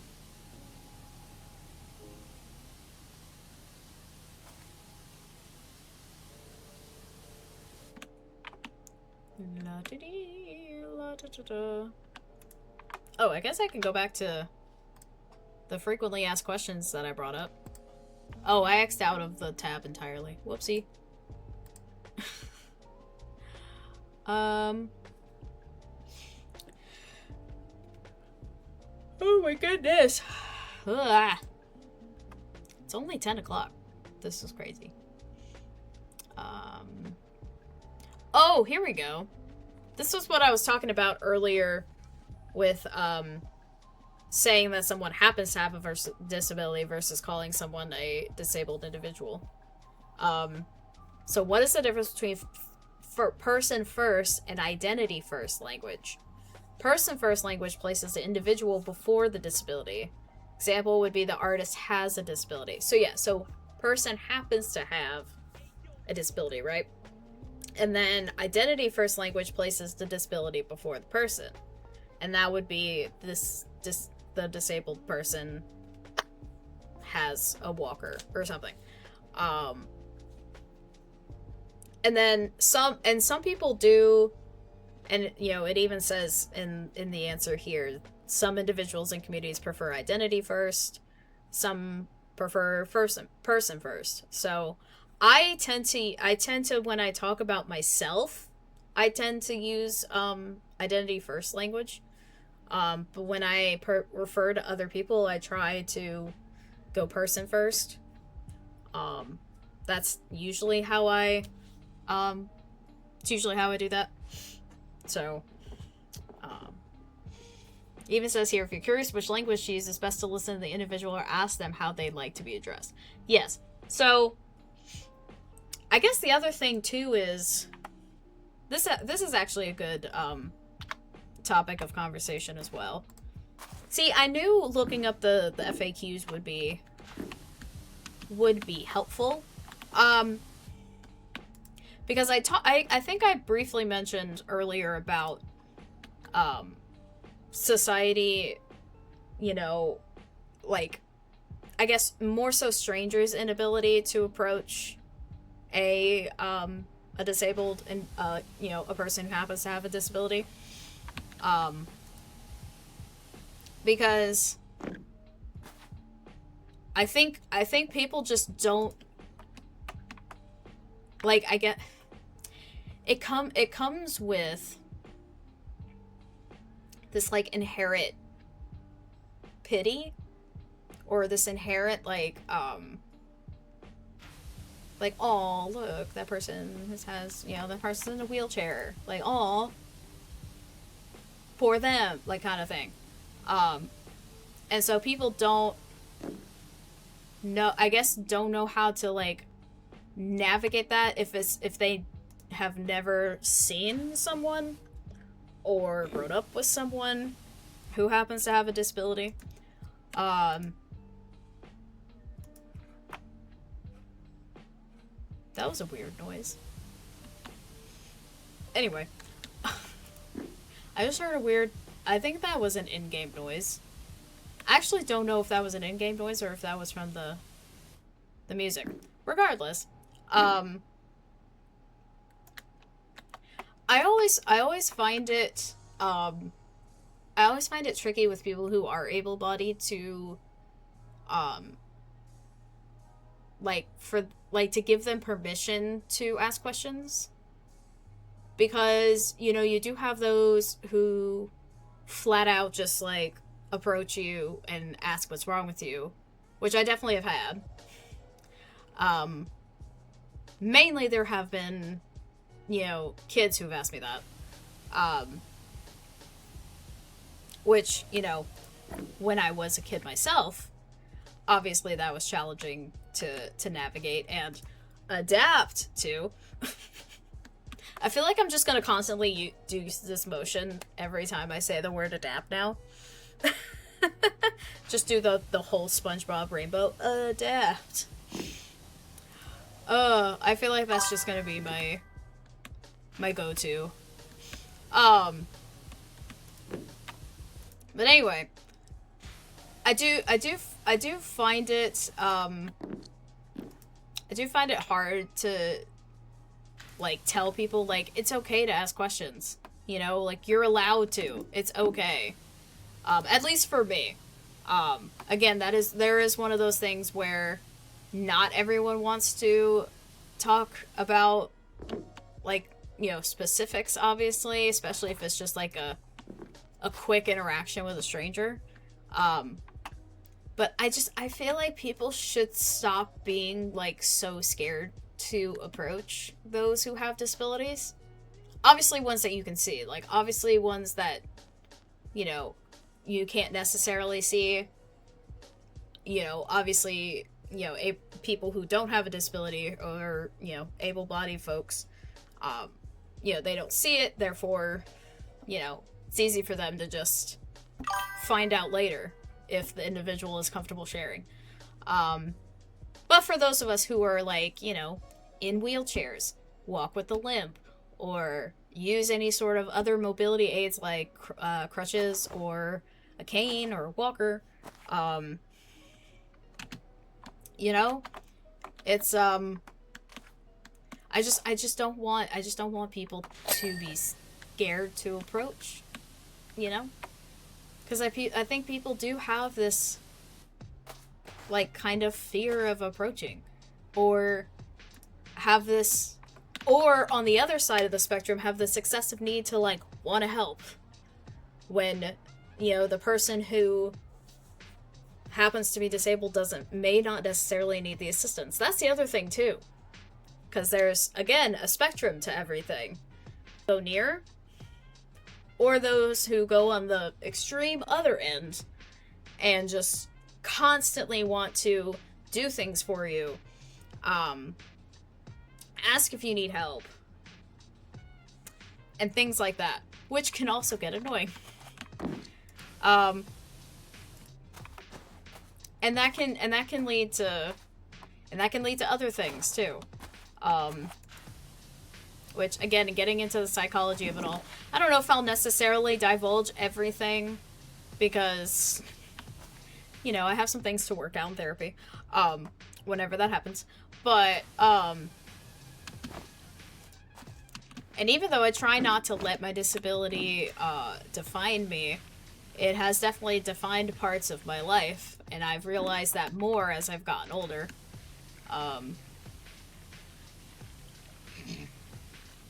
But I am going all over the place. I guess this is just me just chatting about disability. But I do wish people would more so approach those who happen to have disabilities just like they would approach anybody else. And if you, like, get to know someone and, they're comfortable sharing a little bit more, then ask questions. Just make sure you ask, because there's a way to ask. Obviously, the example that I gave of what's wrong with you, or what's wrong with your legs, again, that was more so the question that I got over the years rather than what's wrong with you. Although I definitely got that one too.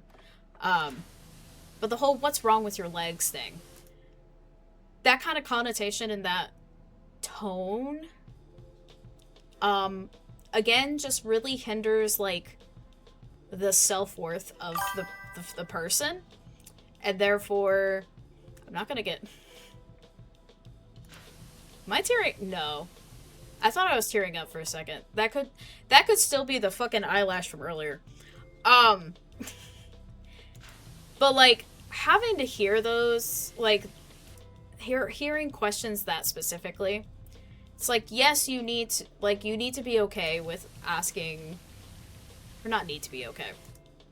I'm really trying to find my words, and I'm just having so much trouble.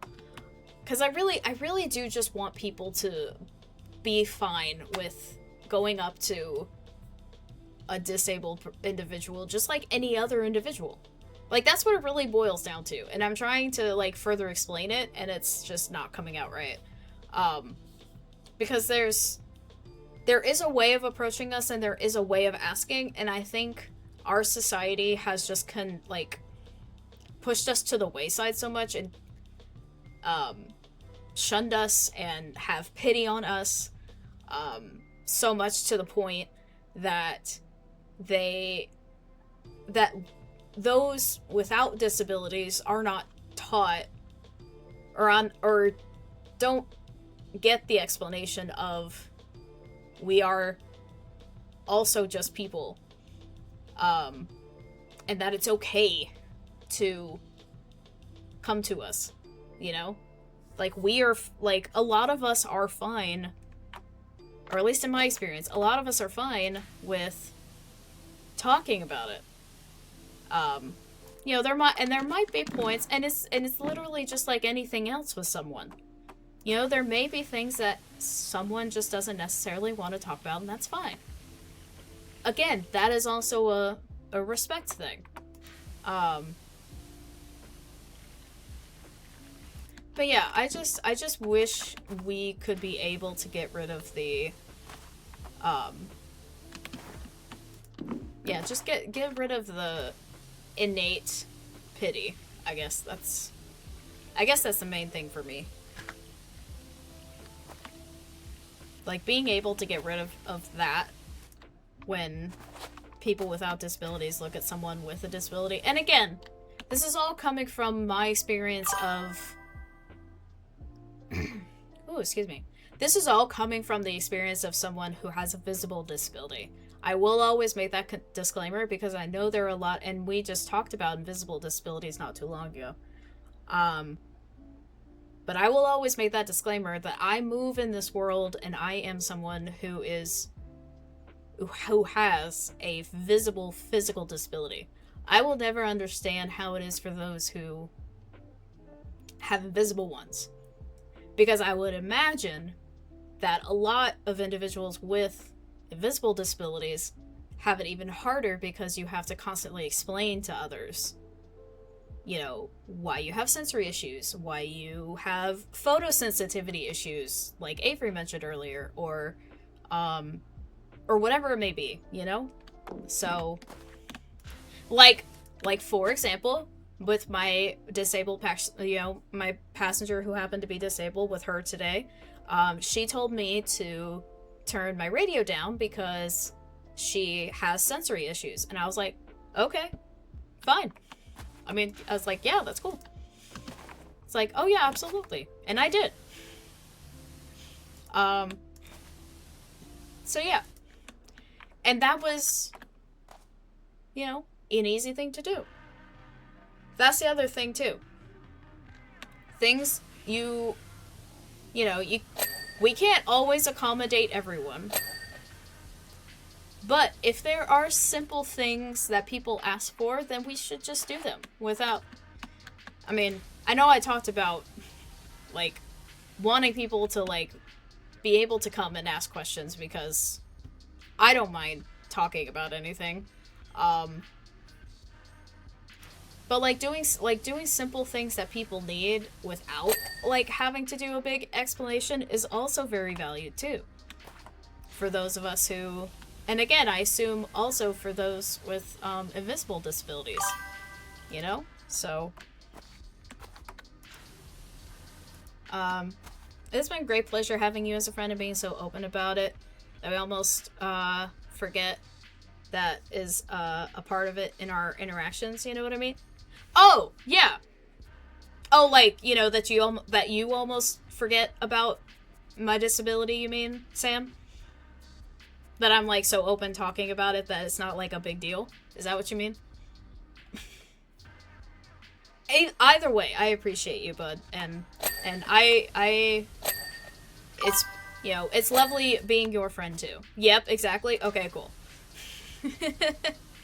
Well, yeah, and well, because that's the thing, like, and that's why I wanted to do this stream, because, like, this is something that, yes, I do talk about freely with, my individual friends and stuff, but, I never really think to take it to, I've never really taken it to this level, you know, having a whole dedicated stream like I am right now.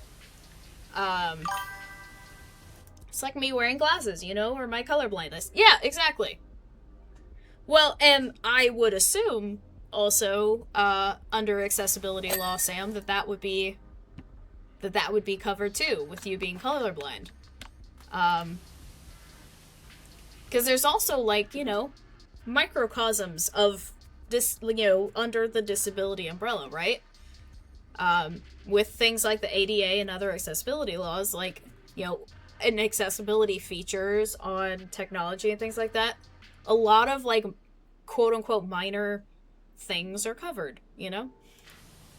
So, because I know Avery was mentioning that earlier with their extreme photosensitivity issues. So, yeah, I'm not testing that. Funny story, I actually do not have an official diagnosis of my color blindness. Oh, you don't? Did you, like, just take a color blindness test one day and then realize it? After you took the test? No? Oh. Well, and I mean, not like an official one, but, like, you know how sometimes, because I know in, like, my psychology classes and stuff, like, we took one. Or a couple.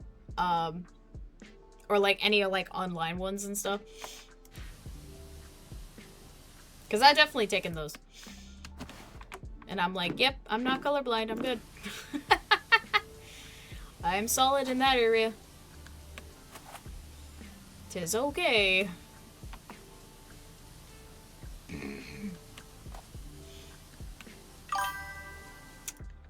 No, just got smacked enough times in grade school for getting the colors wrong and learned to guess correctly. Oh! Well, there you go.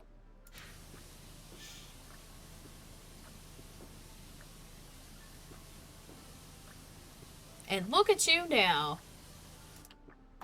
You're doing the damn thing in the world.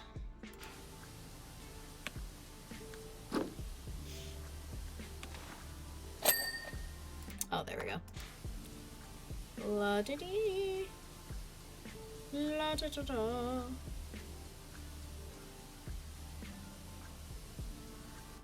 I don't even know what this is. Is this like a spaceship or something? Mako Energy Exhibit. Okay. I don't know. I'm sure people who know Final Fantasy will know what this is. I don't. I don't know things. Or about this, anyway.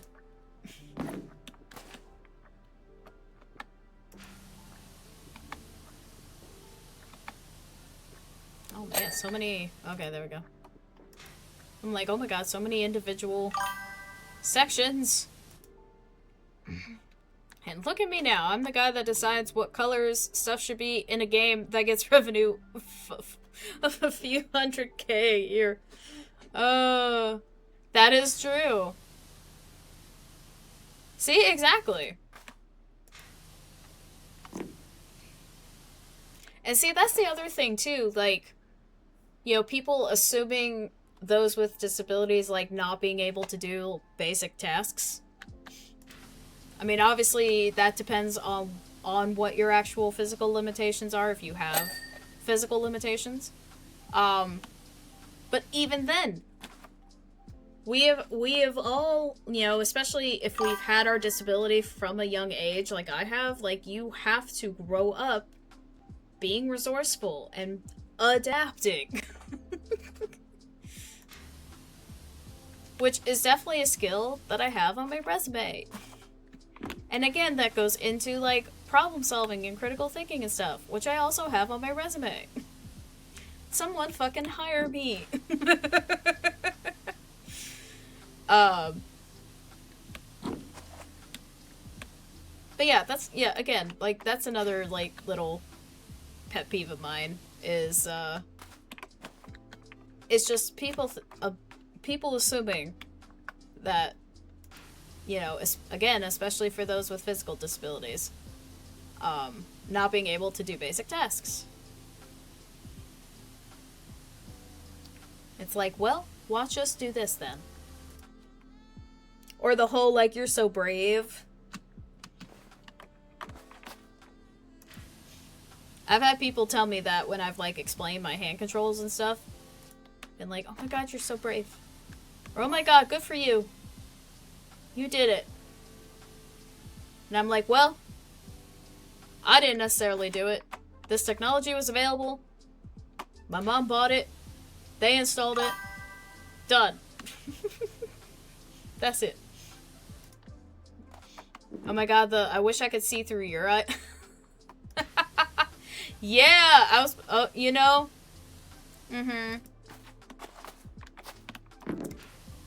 I would imagine you would have gotten that quite a bit in your life, Sam. Should probably... Oh, that's right, because I did. Okay. Yeah, obviously nobody... Nobody's ever told me that they wish that, they had what I had, but I'm sure there's some out there who, you know, depending on... Again, depending on what your disability is, there might be some out there who have experienced the, oh man, I wish I could see what that's like, you know? It's like, no you don't. Or you might, I don't know. And also the, can you tell what color this is, Sam? Oh yeah. And see, things like that can definitely get annoying after a while. But at least with those types of questions, you know, it is more of a positive connotation, you know? Chicken, hi! Hi, babe, welcome in. Unless you've been lurking, then welcome out of lurk. I did warn you about, cause Dan redeemed Uwu earlier. I did surreptitiously, in case you were lurking, give you a warning about the Uwu. Yeah, I figured. Also, that emote's really cute. I did mute for the noise, yes. Good. Did you have another long day, sweetie?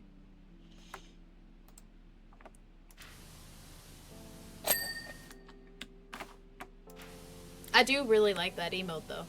That bee is cute. Mm-hmm. Gotcha. Is that a colorblind related emote? I mean, it could be interpreted that way. Although, granted, it looks like the bee is seeing all the colors, so I don't know... I don't know if that would be necessarily in reference to color blindness, but since they're seeing all the colors... all the colors of the wind.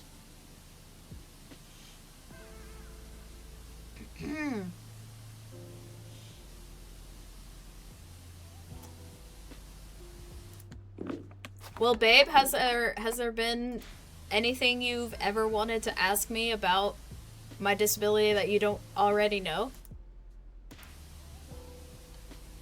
You can take time to think of a question too if you would like. Unless you just want to chill, then you can also just chill. I've just been kind of yapping because of lack of people asking in chat, which is totally fine. But I've just kind of been yapping.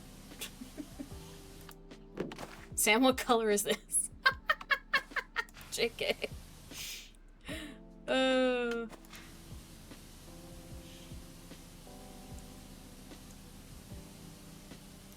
yeah, actually, I was about to say, I don't know, Chicken, I don't know how long you've been lurking for, if it's been the entire time, but, it was pretty cool to actually look up my, you know, the medical definition of my condition. and figure out exactly, you know, what my arthrogryposis is. I was here for that, yes? Okay.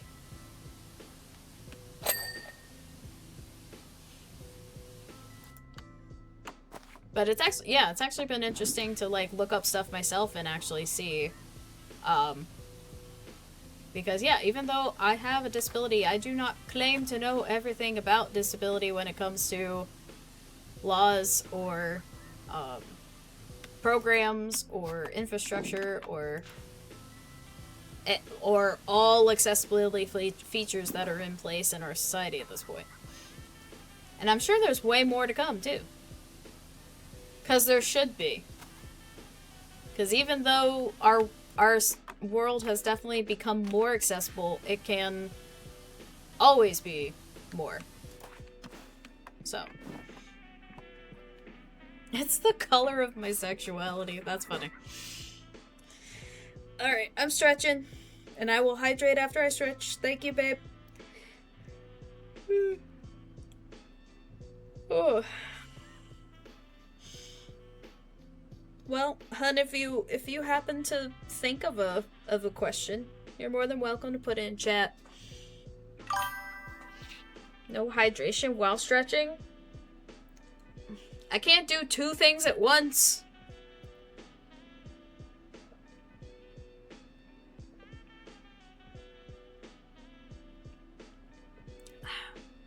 I actually kind of needed that. Okay.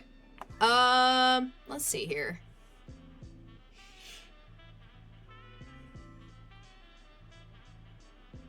Oh, okay. This is, well, this kind of ties into what I was talking about earlier, too. So, according to this frequently asked questions article, what is the difference between the medical model and the social model of disability?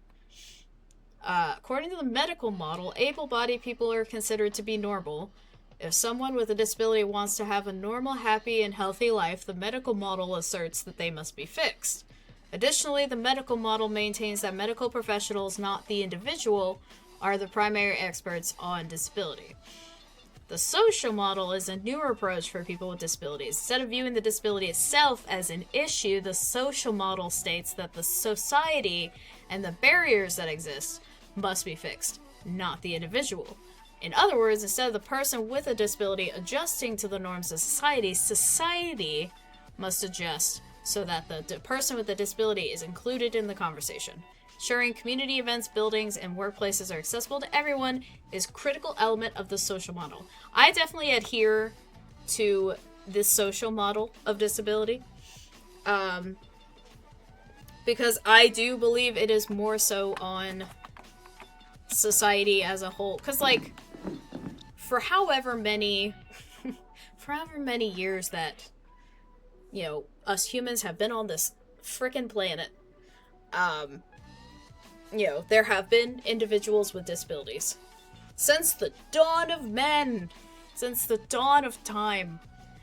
And since then, we have all had to adapt. I know they use the word adjust here, but we've all had to adapt. Therefore, I think it's about high time that society as a whole recognizes that everything needs, that, you know, there should be things in place to help us adjust into society and have us navigate society more easily. So, and I definitely believe that our society has come a long way with that. But there can always be more. Because people are disabled in all kinds of different ways. So, as an antisocial person, okay. Okay, dude. Okay, dude. Wait.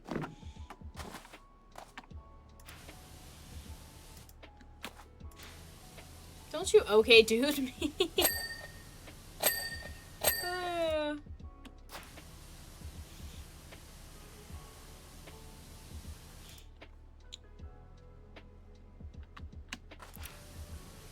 I will okay dude you. It's my channel, I can do what I want. It's my stream and I can do what I want. Let's see. I was just trying to figure out what all needs to be. Damn it, you win this round. Haha, I win! Sucker. I'm kidding. I love you, Sam.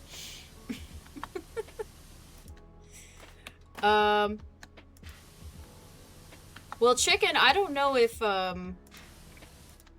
know, and you're more than welcome to decline. But I actually would like to know from your perspective, since we've been together for a few years now, what's it been like for you to have your partner, you know, happen to be disabled? Or if you've even really thought about it. Or if it's really impacted you at all. But I would love to know your perspective as someone who is in a partnership with someone, myself, who happens to be disabled. It's not too often I get that perspective. I agree with asking the people with experience. I agree with asking the people who experience a disability versus just strictly relying on medical professionals. Otherwise, it's almost similar to, let's figure out the top 10 struggles for women, and then asks a man. Yes. Yes. What, you know, and it's, oh, I would never, you know, I would never fully discount medical knowledge, obviously, because advances in medicine and treatments for those, to help manage disabilities in individuals. Obviously, we need more research in those areas, and you know, across the board with any and all disabilities. I never want to discount medical knowledge. However, I think it is important for medical professionals and those in the medical community to hear from those who are experiencing their disabilities, and taking all of that into account in research, in studies, all that good stuff. So, I can tell you the top struggles for men. I have a very important opinion on that. For women, damn it, ruined my own joke. Wow, Sam, you really fucked up.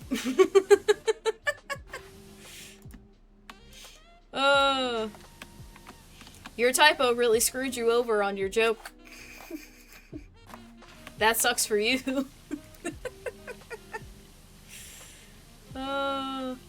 Sucks to suck, bud.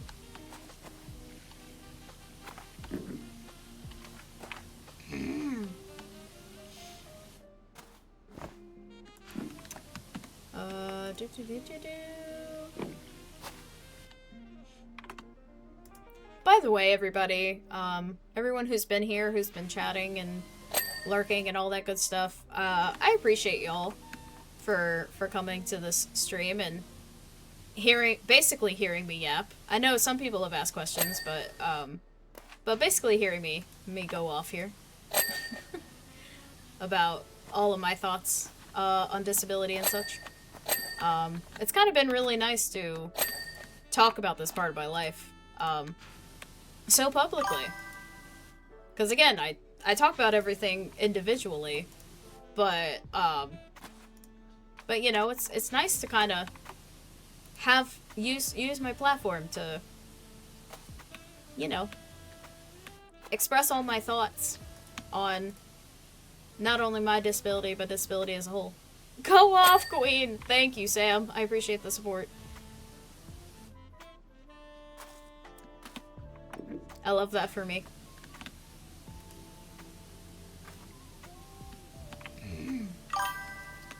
Oi.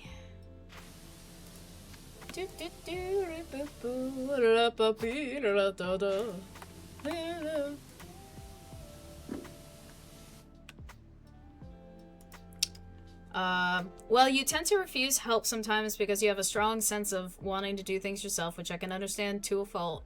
And strolling speed has slowed a little. That's mostly what comes to mind. Fair, yeah. Um, yeah, I did talk a little bit about, you know, people kind of overcorrecting times. You know, the extreme of overcorrecting of, like, you know, asking you so many times for help and or things like that.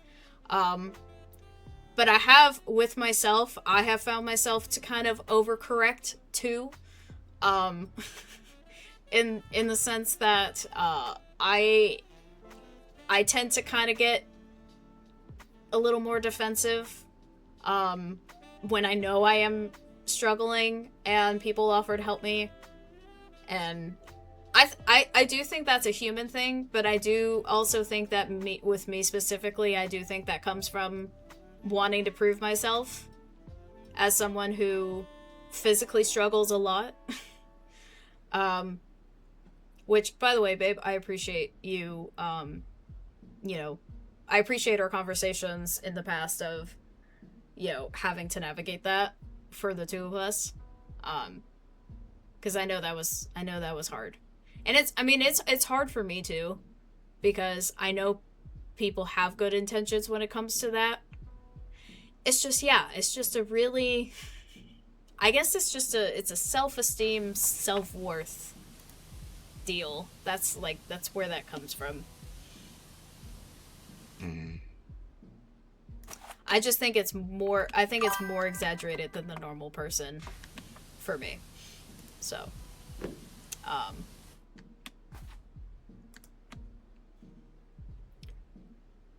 oh yeah, Chicken is a fast walker. I have long legs, Sam. That's true, she does. She does have the long legs. She's also just very tall. Comes out of the portal. Hi, sweetie, Spyro here. I'm checking my cookies here to make sure they're good.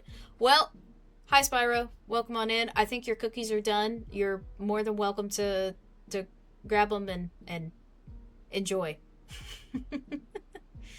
But I hope you're doing well, Spyro. Thanks for coming in. Thanks for saying hi. What kind of cookies, though? That is the question. I would love to know what kind of cookies you're checking in on. Ooh, excuse me.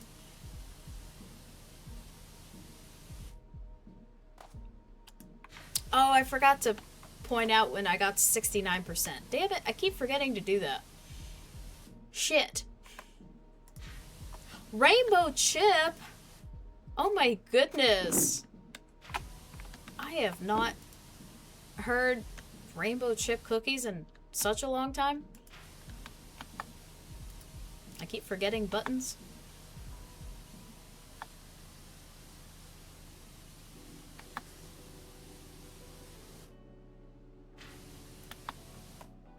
There we go. Is that a real thing? Yes. Hold on. Let me see. Let me see if I can find some Rainbow Chip cookies. No. There we go. I was about to say Chips Ahoy has good ones. Those are the ones I grew up eating. But Keebler also makes them, apparently. And then there's just, like, individual Rainbow Chip recipes. Yep. Nom nom nom nom nom. Yes. Delicious. But yeah, the Chips Ahoy ones were the ones that I grew up eating. As far as the Rainbow Chip goes. They're just M&Ms that I put in cookies. Yes. It is basically that, yeah.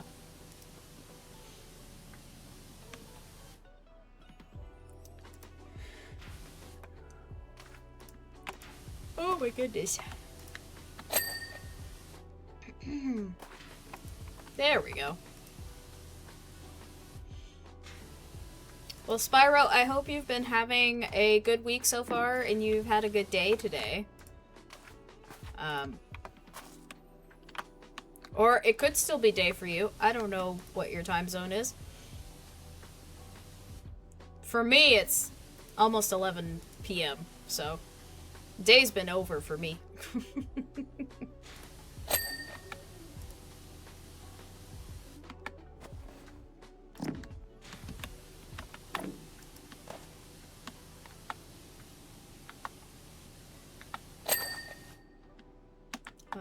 There we go. Okay. Oh. I was wondering why that particular light was not dinging. That would be why. So I call them rainbow chip. Yeah! Well, yeah, like I said, I grew up eating the Chips Ahoy ones, so I already had an idea what you meant by rainbow chip.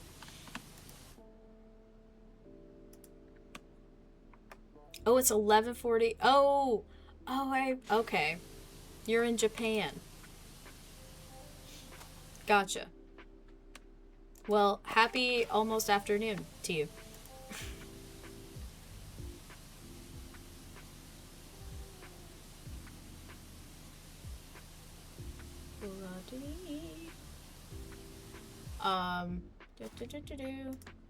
Um, but yeah, Spyro, if you can't tell from the stream title or my pinned comment in the chat here, this is a Disability Pride Month Q&A.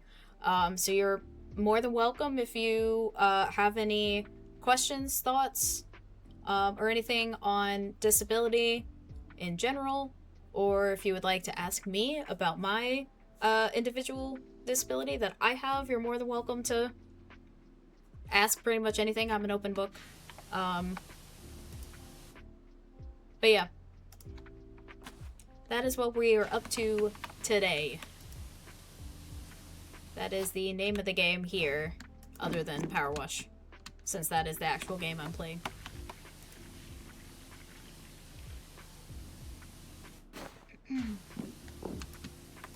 La da dee, la da da da.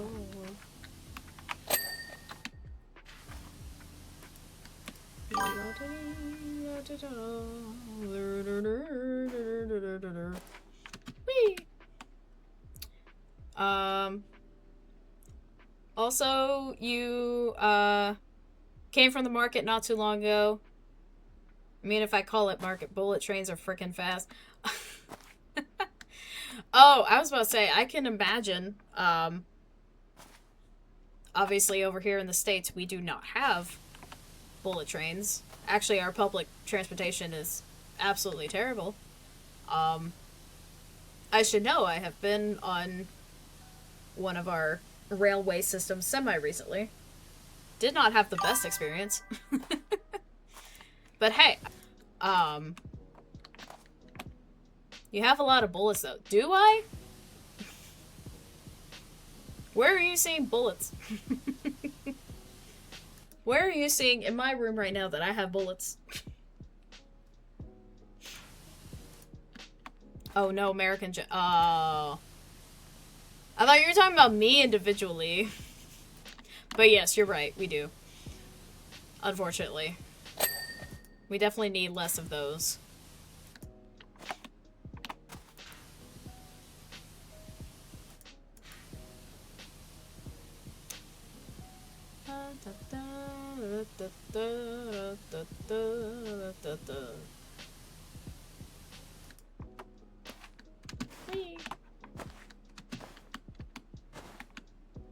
That's not tab. That is. Trying to see where all this dirt is.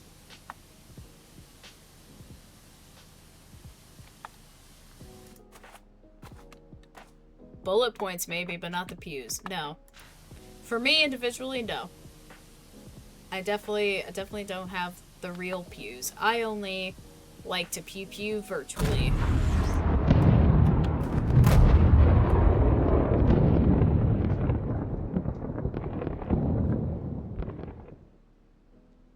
I'm sorry, what?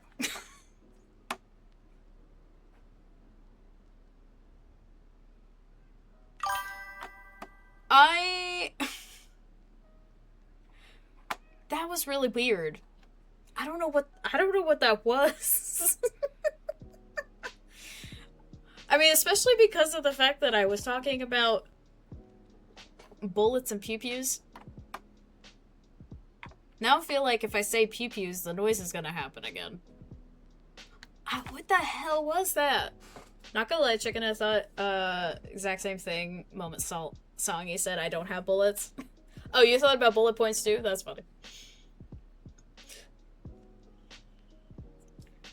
Dude, I don't know what that sound effect was. It actually, like... Well, especially, again, the timing.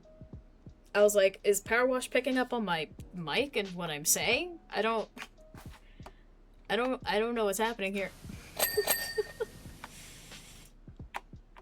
Don't know what's going on.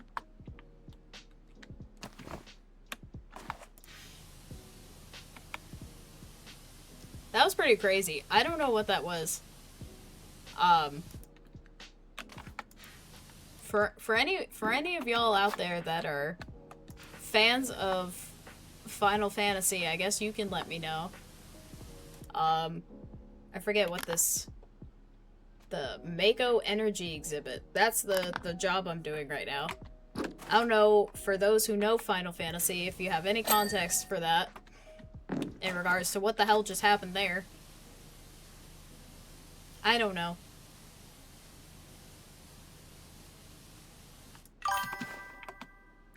Final Fantasy or Final Frontier? No, this is the Final Fantasy DLC for the first Power Wash. Because I'm pretty sure Midgar is a place in Final Fantasy. No? Yes?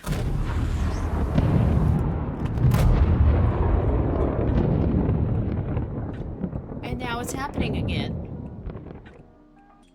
Why? Was that in the game or was that in the song I'm listening to? Hang on, I want to experiment.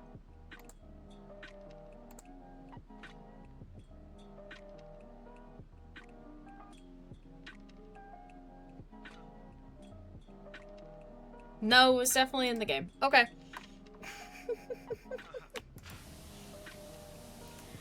I just want to make sure that that audio was coming from the game. I don't know why it wouldn't be coming from the game, because it would make more sense. But then at the same time, I still don't understand. Let's see. I'll ask questions later if I have. In the meantime, I'm... Oh, you're helping your aunt before you head out. Okay. She wants me to... Oh. You're helping your aunt with applying a medication. Got it. Okay. Why me, you ask? Well, I'm a loss for words. I would be too. Yeah, because I'm not gonna lie, Spyro, I didn't want to fully say that out loud on stream. Not that it's bad. I'm not gonna, like, delete your comment or anything, but that's just, out of context. That is funny. But good luck. I hope your aunt does something really nice for you after you help her with that. But yeah, I'll probably be on for like maybe another hour, if that. I do want to actually like finish this. So and then we'll probably wrap up after, but anyway. Rip Spyro indeed, yeah. Best of luck to you, Spyro. Like I said, your aunt should definitely do something really nice for you after. I think she owes you big time.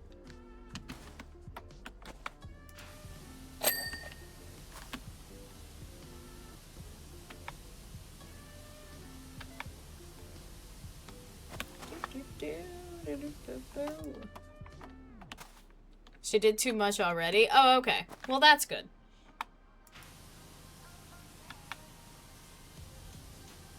At least she's appreciating your efforts. That's what matters.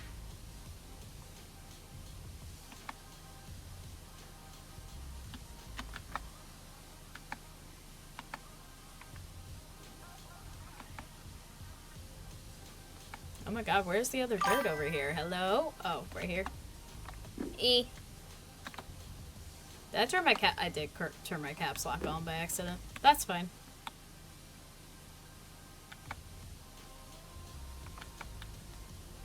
Why is this one section being difficult?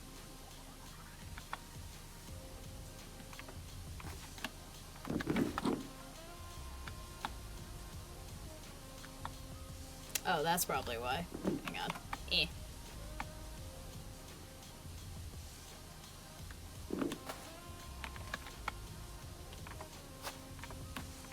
Maybe I need a crouch.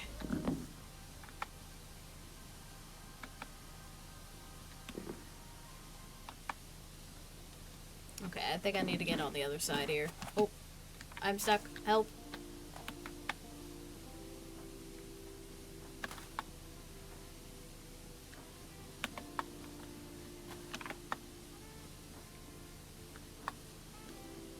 Oh my god, where is this one bit of dirt in this section? What the hell? Like upset. Okay. Oh, that's why. Okay. Got it. God, that was gonna bug the shit out of me. As the oldest in the house, I feel that. I am the baby of my family, so I don't know what that's like. I don't know that perspective.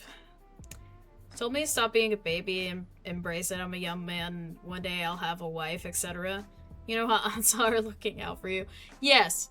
Well, and yes, it is important as a man to understand what women have to go through. I mean, we definitely have a crisis of that in our society right now with the rise of manosphere and all that red pill bullshit. Not to dive like fully deep into that, but yes, I think it is important for men to understand what women have to deal with on a daily basis. It is important.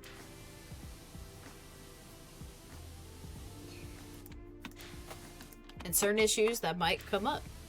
If you know, if you are a man who happens to like women and want a relationship with a woman, you should understand where women are coming from in their efforts, in their struggles, and in their good times too.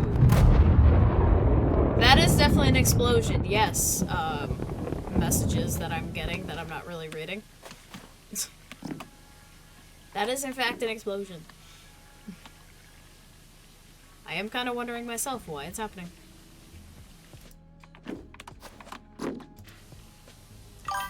I don't think I will ever know.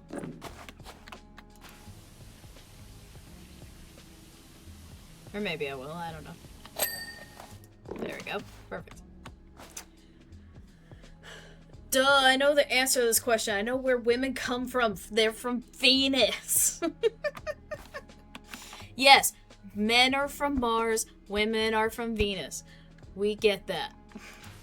That is the exact origins of men and women. Oh my goodness. Oh my god, these explosions are crazy. Alright. I think I might go through some more of these FAQs in this article that I found. Let's see. What is the independent living philosophy? I don't think I've ever heard that term before. The independent living philosophy is a drastic switch away from the medical model. It is closely related to the social model. The independent living philosophy is all about consumer control for the individual with a disability. At its core, the philosophy states that individuals with disabilities should have the same rights as people without disabilities. Yes, I agree. They should be able to participate in the same community events and equally contribute to the community. Philosophy allows individuals with disabilities to make the decisions that affect their own life. These decisions include housing, employment, and socialization. Yes. Fully 100% agree with that. I have never heard the term independent living philosophy, but I definitely fully support that. It definitely goes back to my point about how others without disabilities just assuming those with disabilities just can't do certain things without like fully understanding where the person with a disability is coming from, or just like not knowing anything about their condition at all. That definitely brings back that point for sure. Because we are capable of a lot.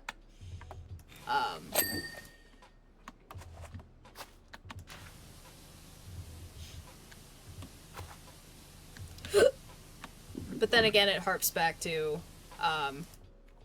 you know, Chicken's point of me not wanting help when I am clearly struggling. So it's, you know, it's all a balance. It's all a delicate balance. These explosions are nuts. Kind of crazy up in here.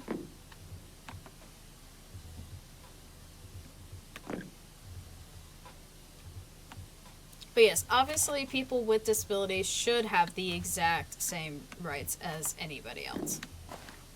That should be a given.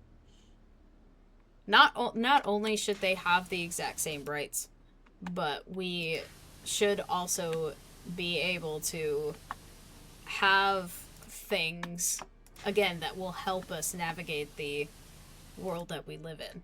So, I keep moving my fingers and accidentally hitting my caps lock. And these explosions, jeez. Holy crap.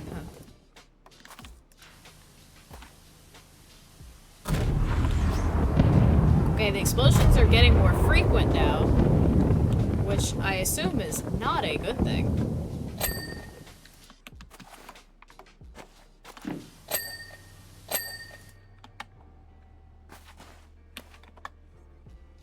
Okay, it looks like that panel's completely fine.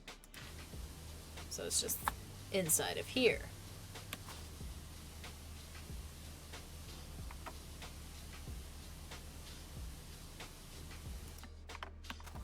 Okay.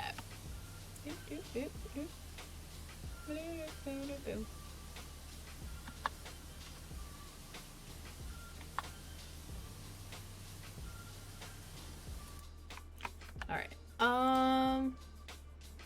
Let's see.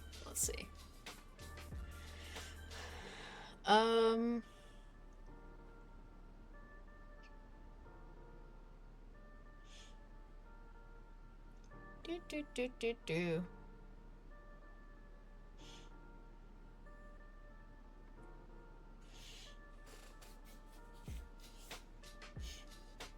Oh, so one of the next questions is, what is ableism?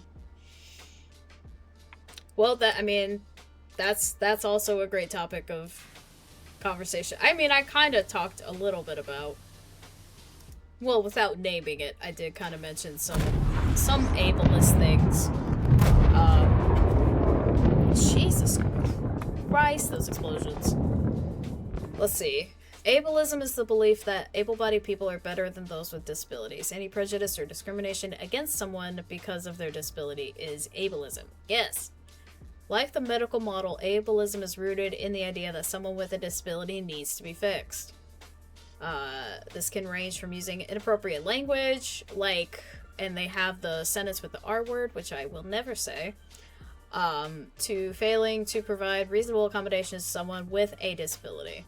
Often, someone who uses ableist language or rhetoric does not do so intentionally. I would argue against that this day age, but okay. Rather than Rather, ableism is an unfortunate byproduct of society stemming from a possible lack of education or advocacy. Well, that's true. This can cause many to view able-bodied people as inherently better. Yes. I have never, like, fully experienced ableism. Thank goodness. I'm very lucky in that regard. I have not fully... Like I said, I've only gotten, like, the occasional what's wrong with your legs type deal. And that really was, like, from when I was younger. Like, I'm talking, like, school age younger. So, yeah, I never really experienced that, I've never experienced ableism growing up. I did have, which I guess I can briefly touch on. I did have a fear of, nobody wanting to, I did have a fear of words. Words are hard because this in particular, I might have talked about this maybe on some stream at some point, but I did have a fear of anyone even wanting to be with me romantically because of my disability. To the point where I can't remember what the random internet forum was called, but it was one of those things where, like, my whole school was on it, and and friends and stuff, and so I just kind of put, like, out, you know, because it was one of those things where you could put out, like, an anonymous question, and then I was like, would you ever be with someone with a disability? And I did have a lot of responses, because it was one of those things where you can, like, you know, it was basically, like, Reddit back in the day, or a very small version of Reddit. And, I had friends of mine, you know, because I could see them answering it. But I saw friends of mine saying, like, you know, it depends and things like that, which I appreciated because, you know, but then at the time, part of me was like, oh, it depends means, like, they probably wouldn't. So, you know, just basically asking that question to just, like, validate and confirm my fear. And I held on to that for a really long time. And even when I started dating in my 20s, and then when I was watching online content and found out about this lovely, like, caregiving fetish that sometimes people have, you know, when they, like, you know, basically get turned on by taking care of you. It's so fun. I was like, well, that's a new fear unlocked, and that would be something that I would somehow stumble into. Yeah, that's a thing. Yeah, that is a thing. Actually, well, do I want to Google that? I feel like if I Google caregiving fetish, that's gonna be not good for my browser history. But yes, no, there is a fetish of wanting to take care of people, you know, of wanting to have someone, you know, have a romantic partner be disabled and taken care of, and them, like, relying on you and all the lovely things like that kind of deal. Yes, they will. Yes, they will, Sam. There really truly is a fetish for everything. But yeah, I found out about that. God. Having to talk through explosions, did not think I was going to need to do that. But yeah, that was definitely a concern, again, that I, like, just randomly found out about online and was like, oh, great. Glad that's a thing. Again, as I was like starting to date in my 20s, that's when I like discovered that, and I was like, oh cool. So of course that's going to happen to me. Because that would happen to me.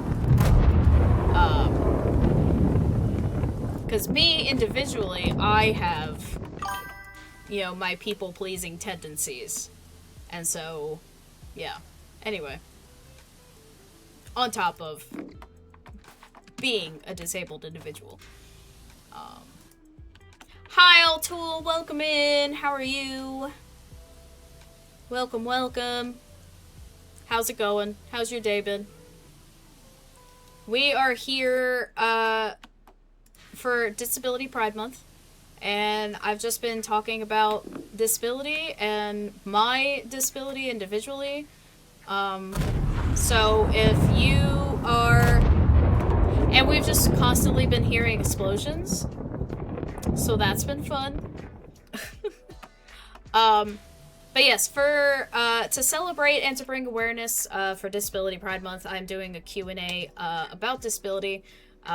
Feel free to ask any questions in chat if you want to ask about my individual disability, or if you would like to ask about disability as a whole or have any thoughts on it, you're more than welcome to share. So,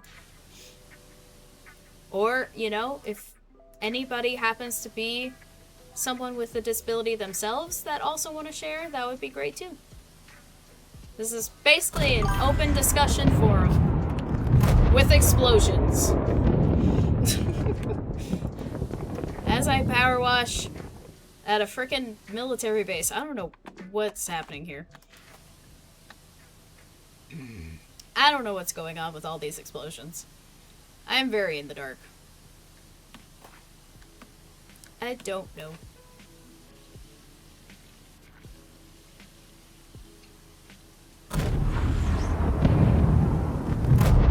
Open discussion forum with explosions. That is such a manly way to therapy. You know, that's true. If therapy had explosions, more men would go to therapy.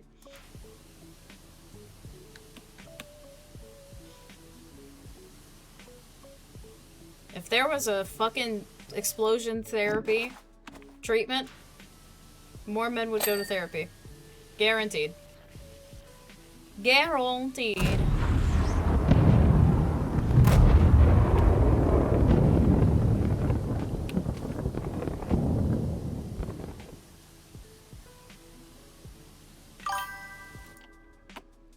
Isn't that what Bollywood movies are?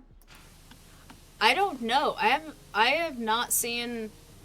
I think I maybe have only seen one Bollywood movie in my entire life, Sam. Because I definitely don't count the third Cheetah Girls as a Bollywood movie.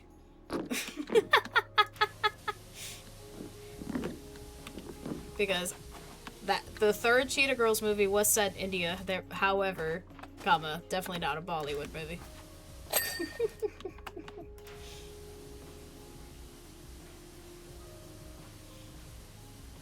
Songy, we need to change that. I am more than willing to watch Bollywood movies. If you have suggestions / ways that I can see them, I am very much open to that, Sam. Stop exploding everywhere! Freaking explosions.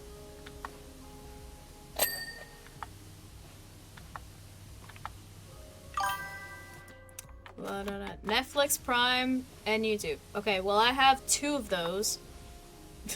I do not have Prime, unfortunately. It got too expensive. / I didn't watch anything on it. So it had to go.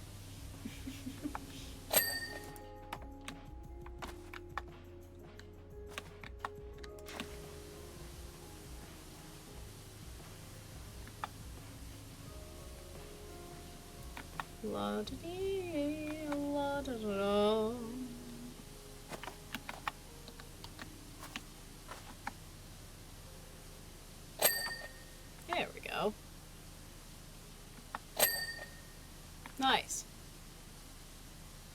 Making through this crazy thing.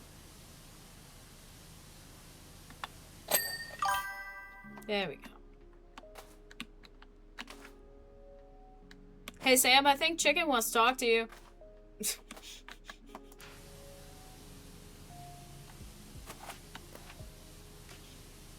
Just an inkling. Just a hunch.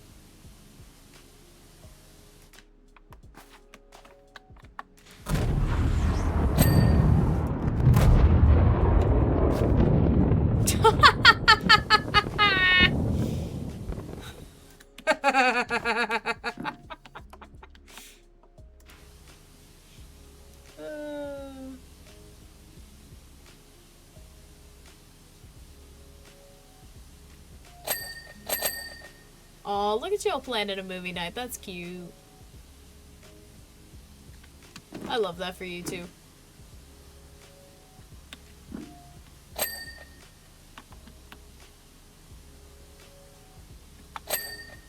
Okay.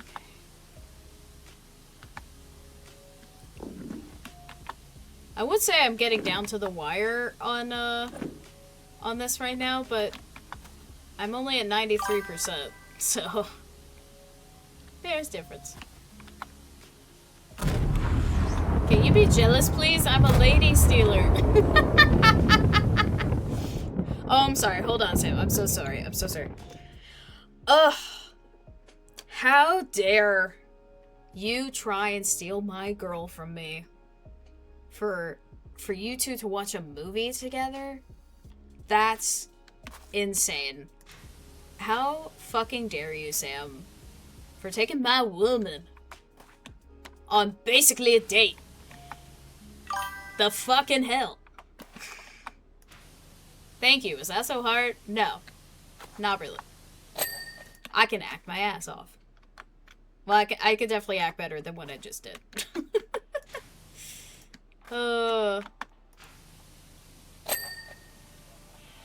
Actually, that's another, taking it back to the topic at hand, that is another perfect example of me, like, adapting in my life, was when I did all the plays and musicals in high school and in college. I was definitely having to adapt choreography. I was having to adapt staging even sometimes. Because I loved being in theater and I loved performing. But yeah, I really had to figure out for myself, and also sometimes work with the choreographers and stuff on how to best adapt some moves and stuff, Because I was pretty honest. I was honestly pretty good at choreography. I mean, I have rhythm. I can dance. But yeah, I was pretty good at choreography. It was really just a matter of specific moves that I just knew I could not do. Does that mean you acted it off and you no longer have it? What? No longer have what? I'm confusion. Oh, my ass? No, don't worry, babe. I still have that for you. Don't you worry. It's still there.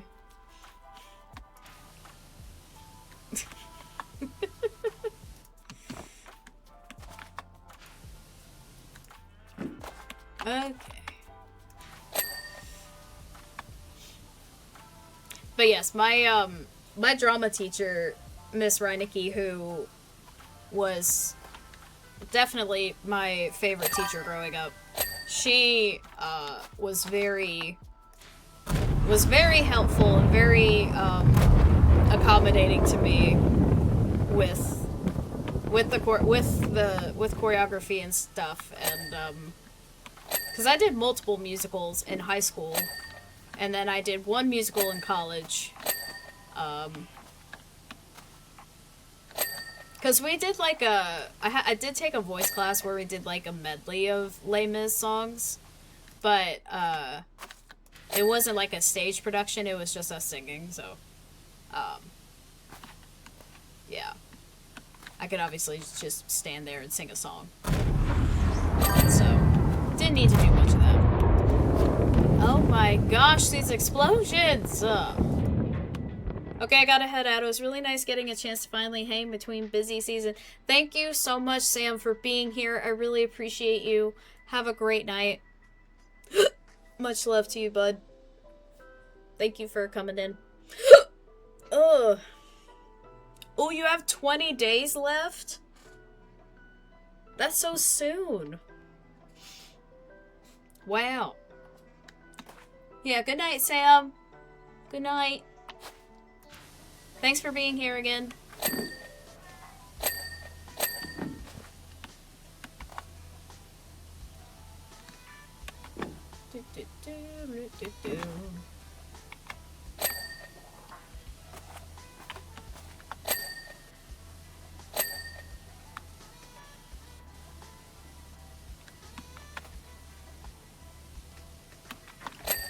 Need to. There we go.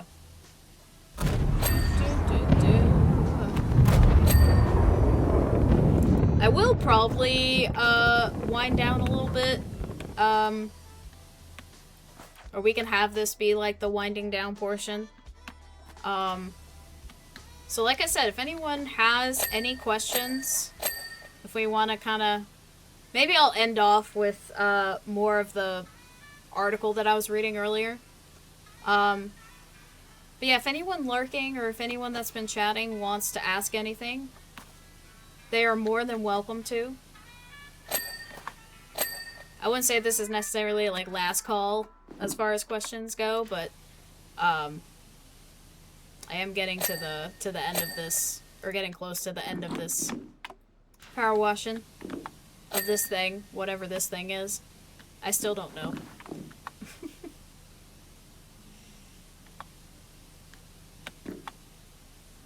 But that's just because I'm unfamiliar with the franchise, so I also need to itch my nose.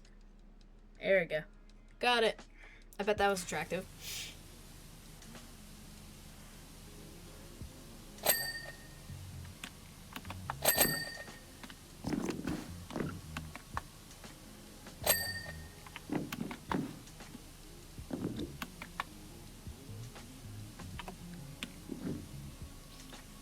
God, why does my nose itch? Eh.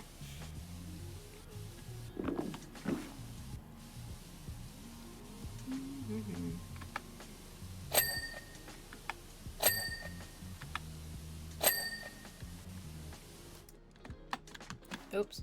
I keep hitting my caps lock instead of A.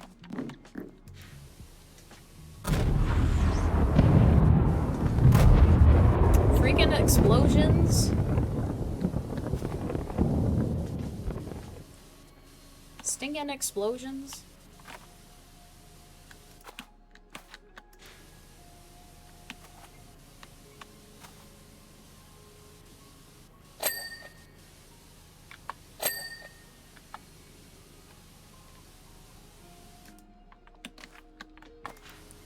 Do.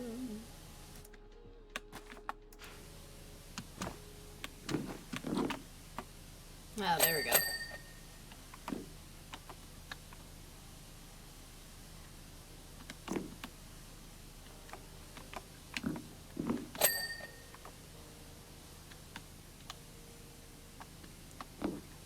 Ah. My eye. Oh my goodness.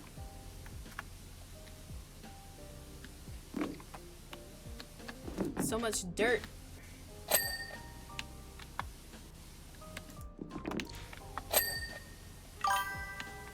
So much dirt.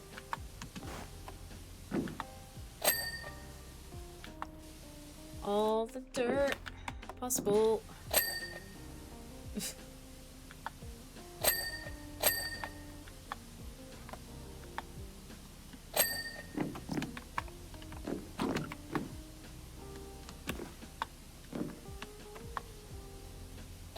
How am I supposed to get in here?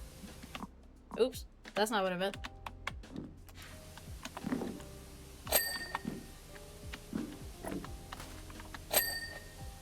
Oh, there we go.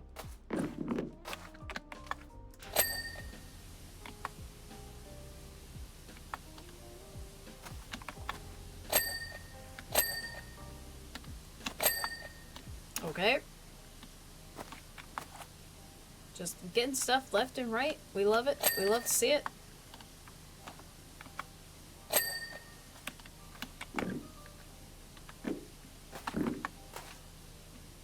I don't know what else still needs.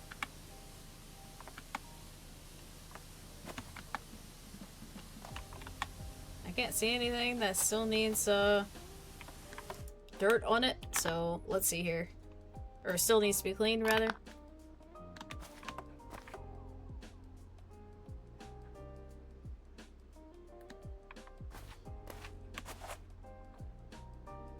What did I just highlight? Base floor intersections.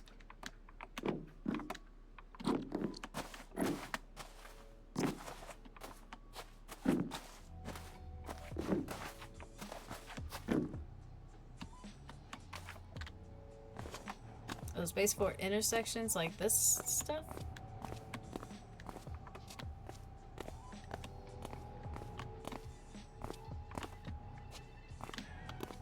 Trying to figure out what is highlighted.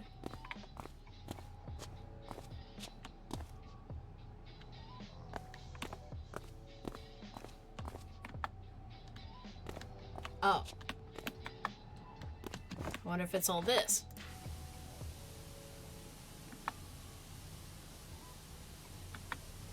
Okay, so we got that.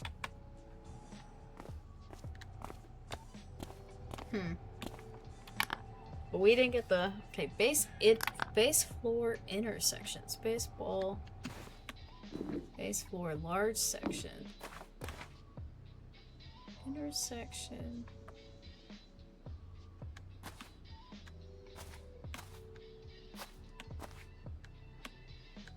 I don't know what the base floor. Oh, here.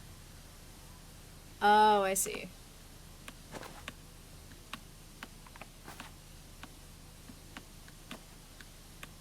I see, I see.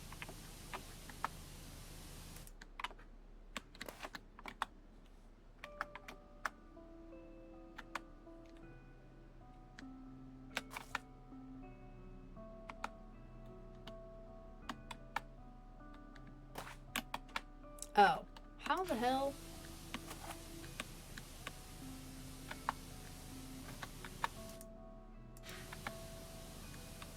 How the hell am I supposed to get in there?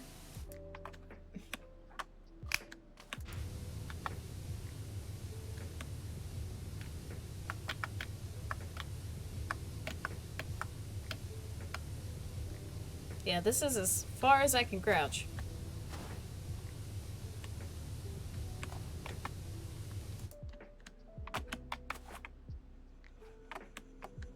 And it's still saying it's not. Huh. Okay.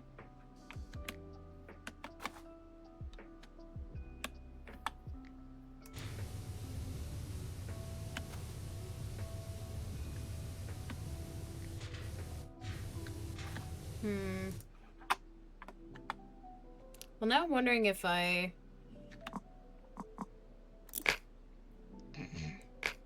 wonder if I put a long extension if,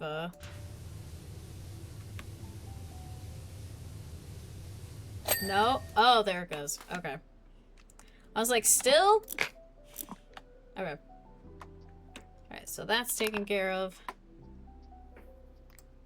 Sector 0 spotlights. Okay, I was gonna say, I think it's those guys, so let's see which one's highlighted here.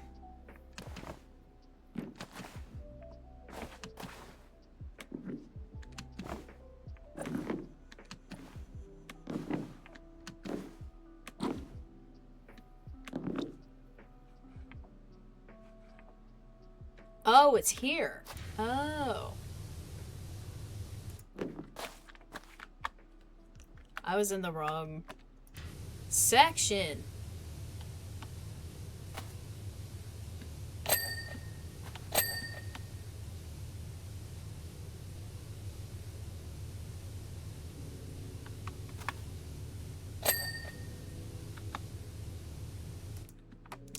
all this stuff in here.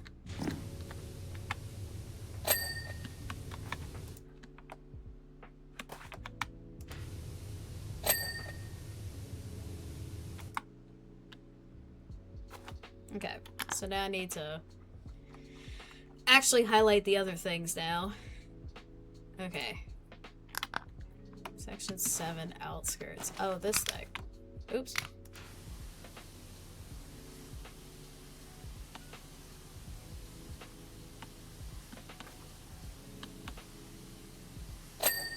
There we go.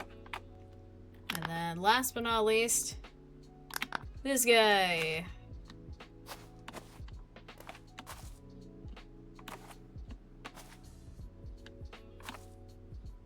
Oh.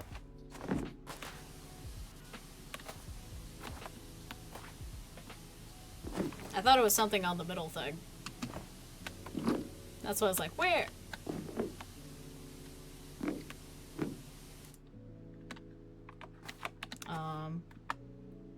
Oh, it's in here?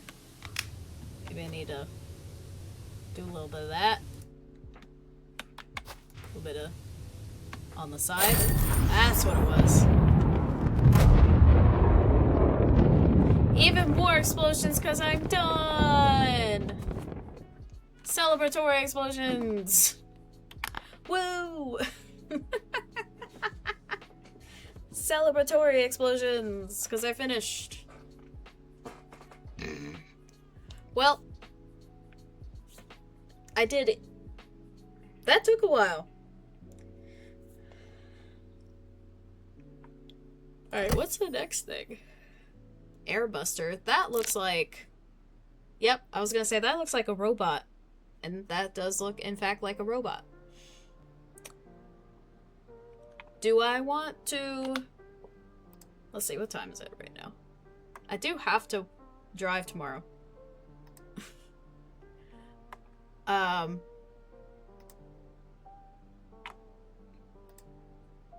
yeah, I think that's a good place to stop the power washing at least. I think I will see about these last few I did want to take a look at these last, or see if there's anything in this last list of questions. Oh, this is a good one. Or these are a good couple ones. The way they word this as what are job accommodations is kind of crazy, but it is definitely something worth mentioning during Disability Pride Month. Job accommodations, a way to make the workplace more accessible for an employee with a disability.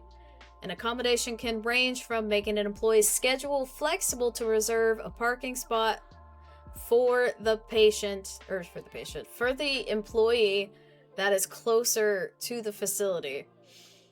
According to the Job Accommodation Network, 59% of workplace accommodations cost the employers no money. Over half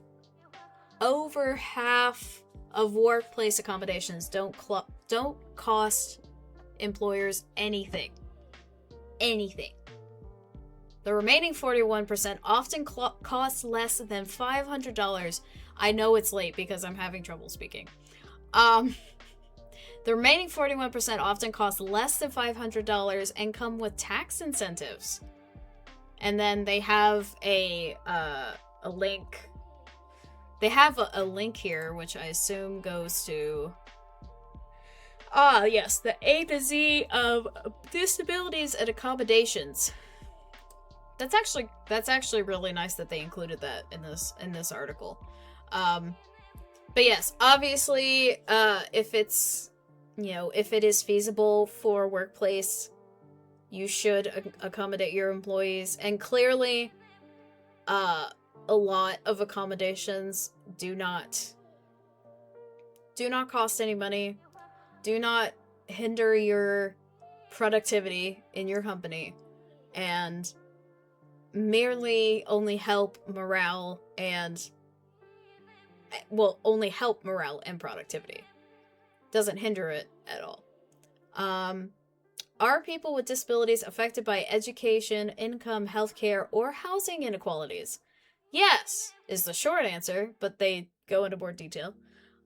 Because of long-held societal beliefs that people with disabilities need to be fixed and that non-disabled people are the standard, those with disabilities are often the target of education, income, healthcare, and housing discrimination. For example, according to the Fair Housing Center of West Michigan, for 7 straight years, discrimination against a homeowner or tenant with disability has been the #1 complaint filed within the organization, and that does not surprise me whatsoever. Because of lower expectations, students with a disability graduate high school and college at a significantly lower rate than students without. And then, of course, a recent report from the U.S. Census Bureau, employees with disabilities make as little as 66 cents for every dollar employees without a disability earn. I mean, of course, we talk about the wage gap between men and women, but we also don't necessarily discuss the wage gap when it comes to those with disabilities. Because yes, of course, our when we talked earlier about the societal model, or the society model rather, unfortunately the model of our society still very much does not accommodate for those with disabilities, and in fact proceeds to keep us from achieving basic human needs of having an income, having an education, having healthcare, having somewhere to live. All of these can definitely be difficult for anyone with a disability to have, because of the system that our society has. So,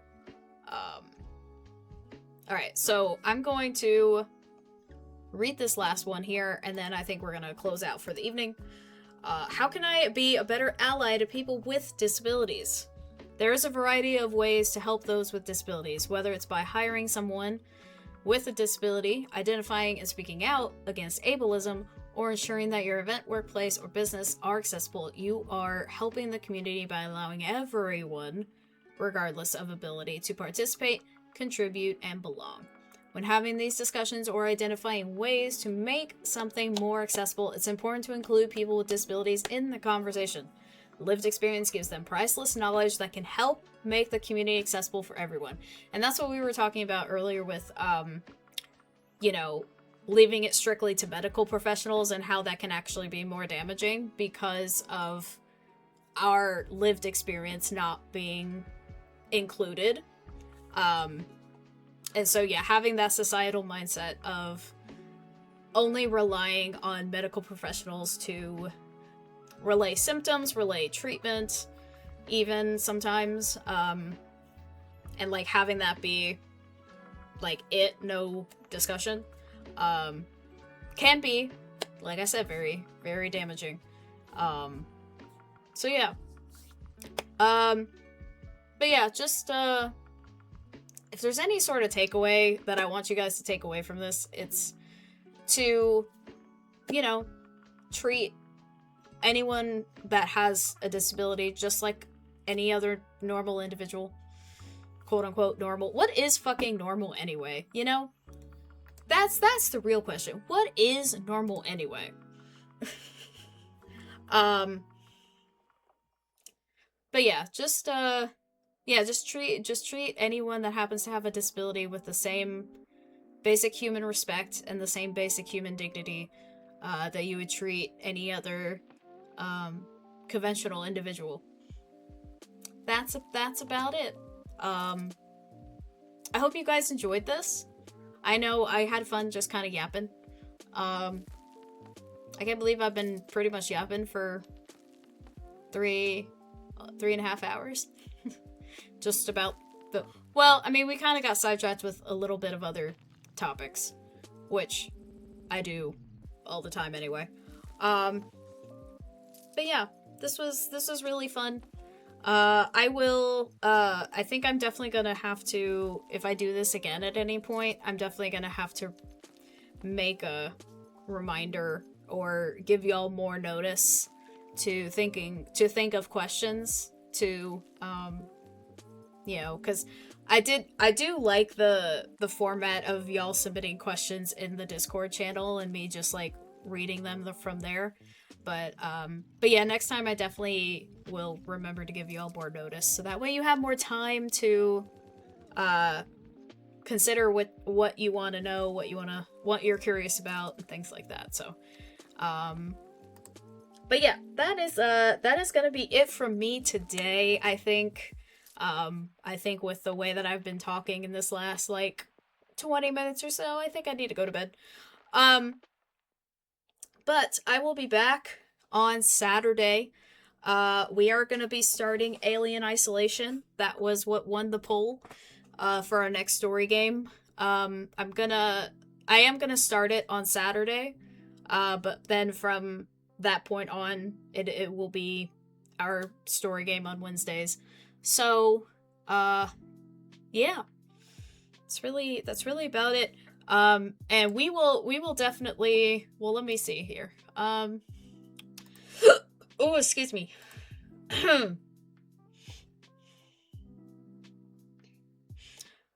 So it looks like we got 2 people celebrating birthdays. Because it looks like it's Bo's birthday week. And then, Chelsea is also on celebrating her birthday too. Excuse me.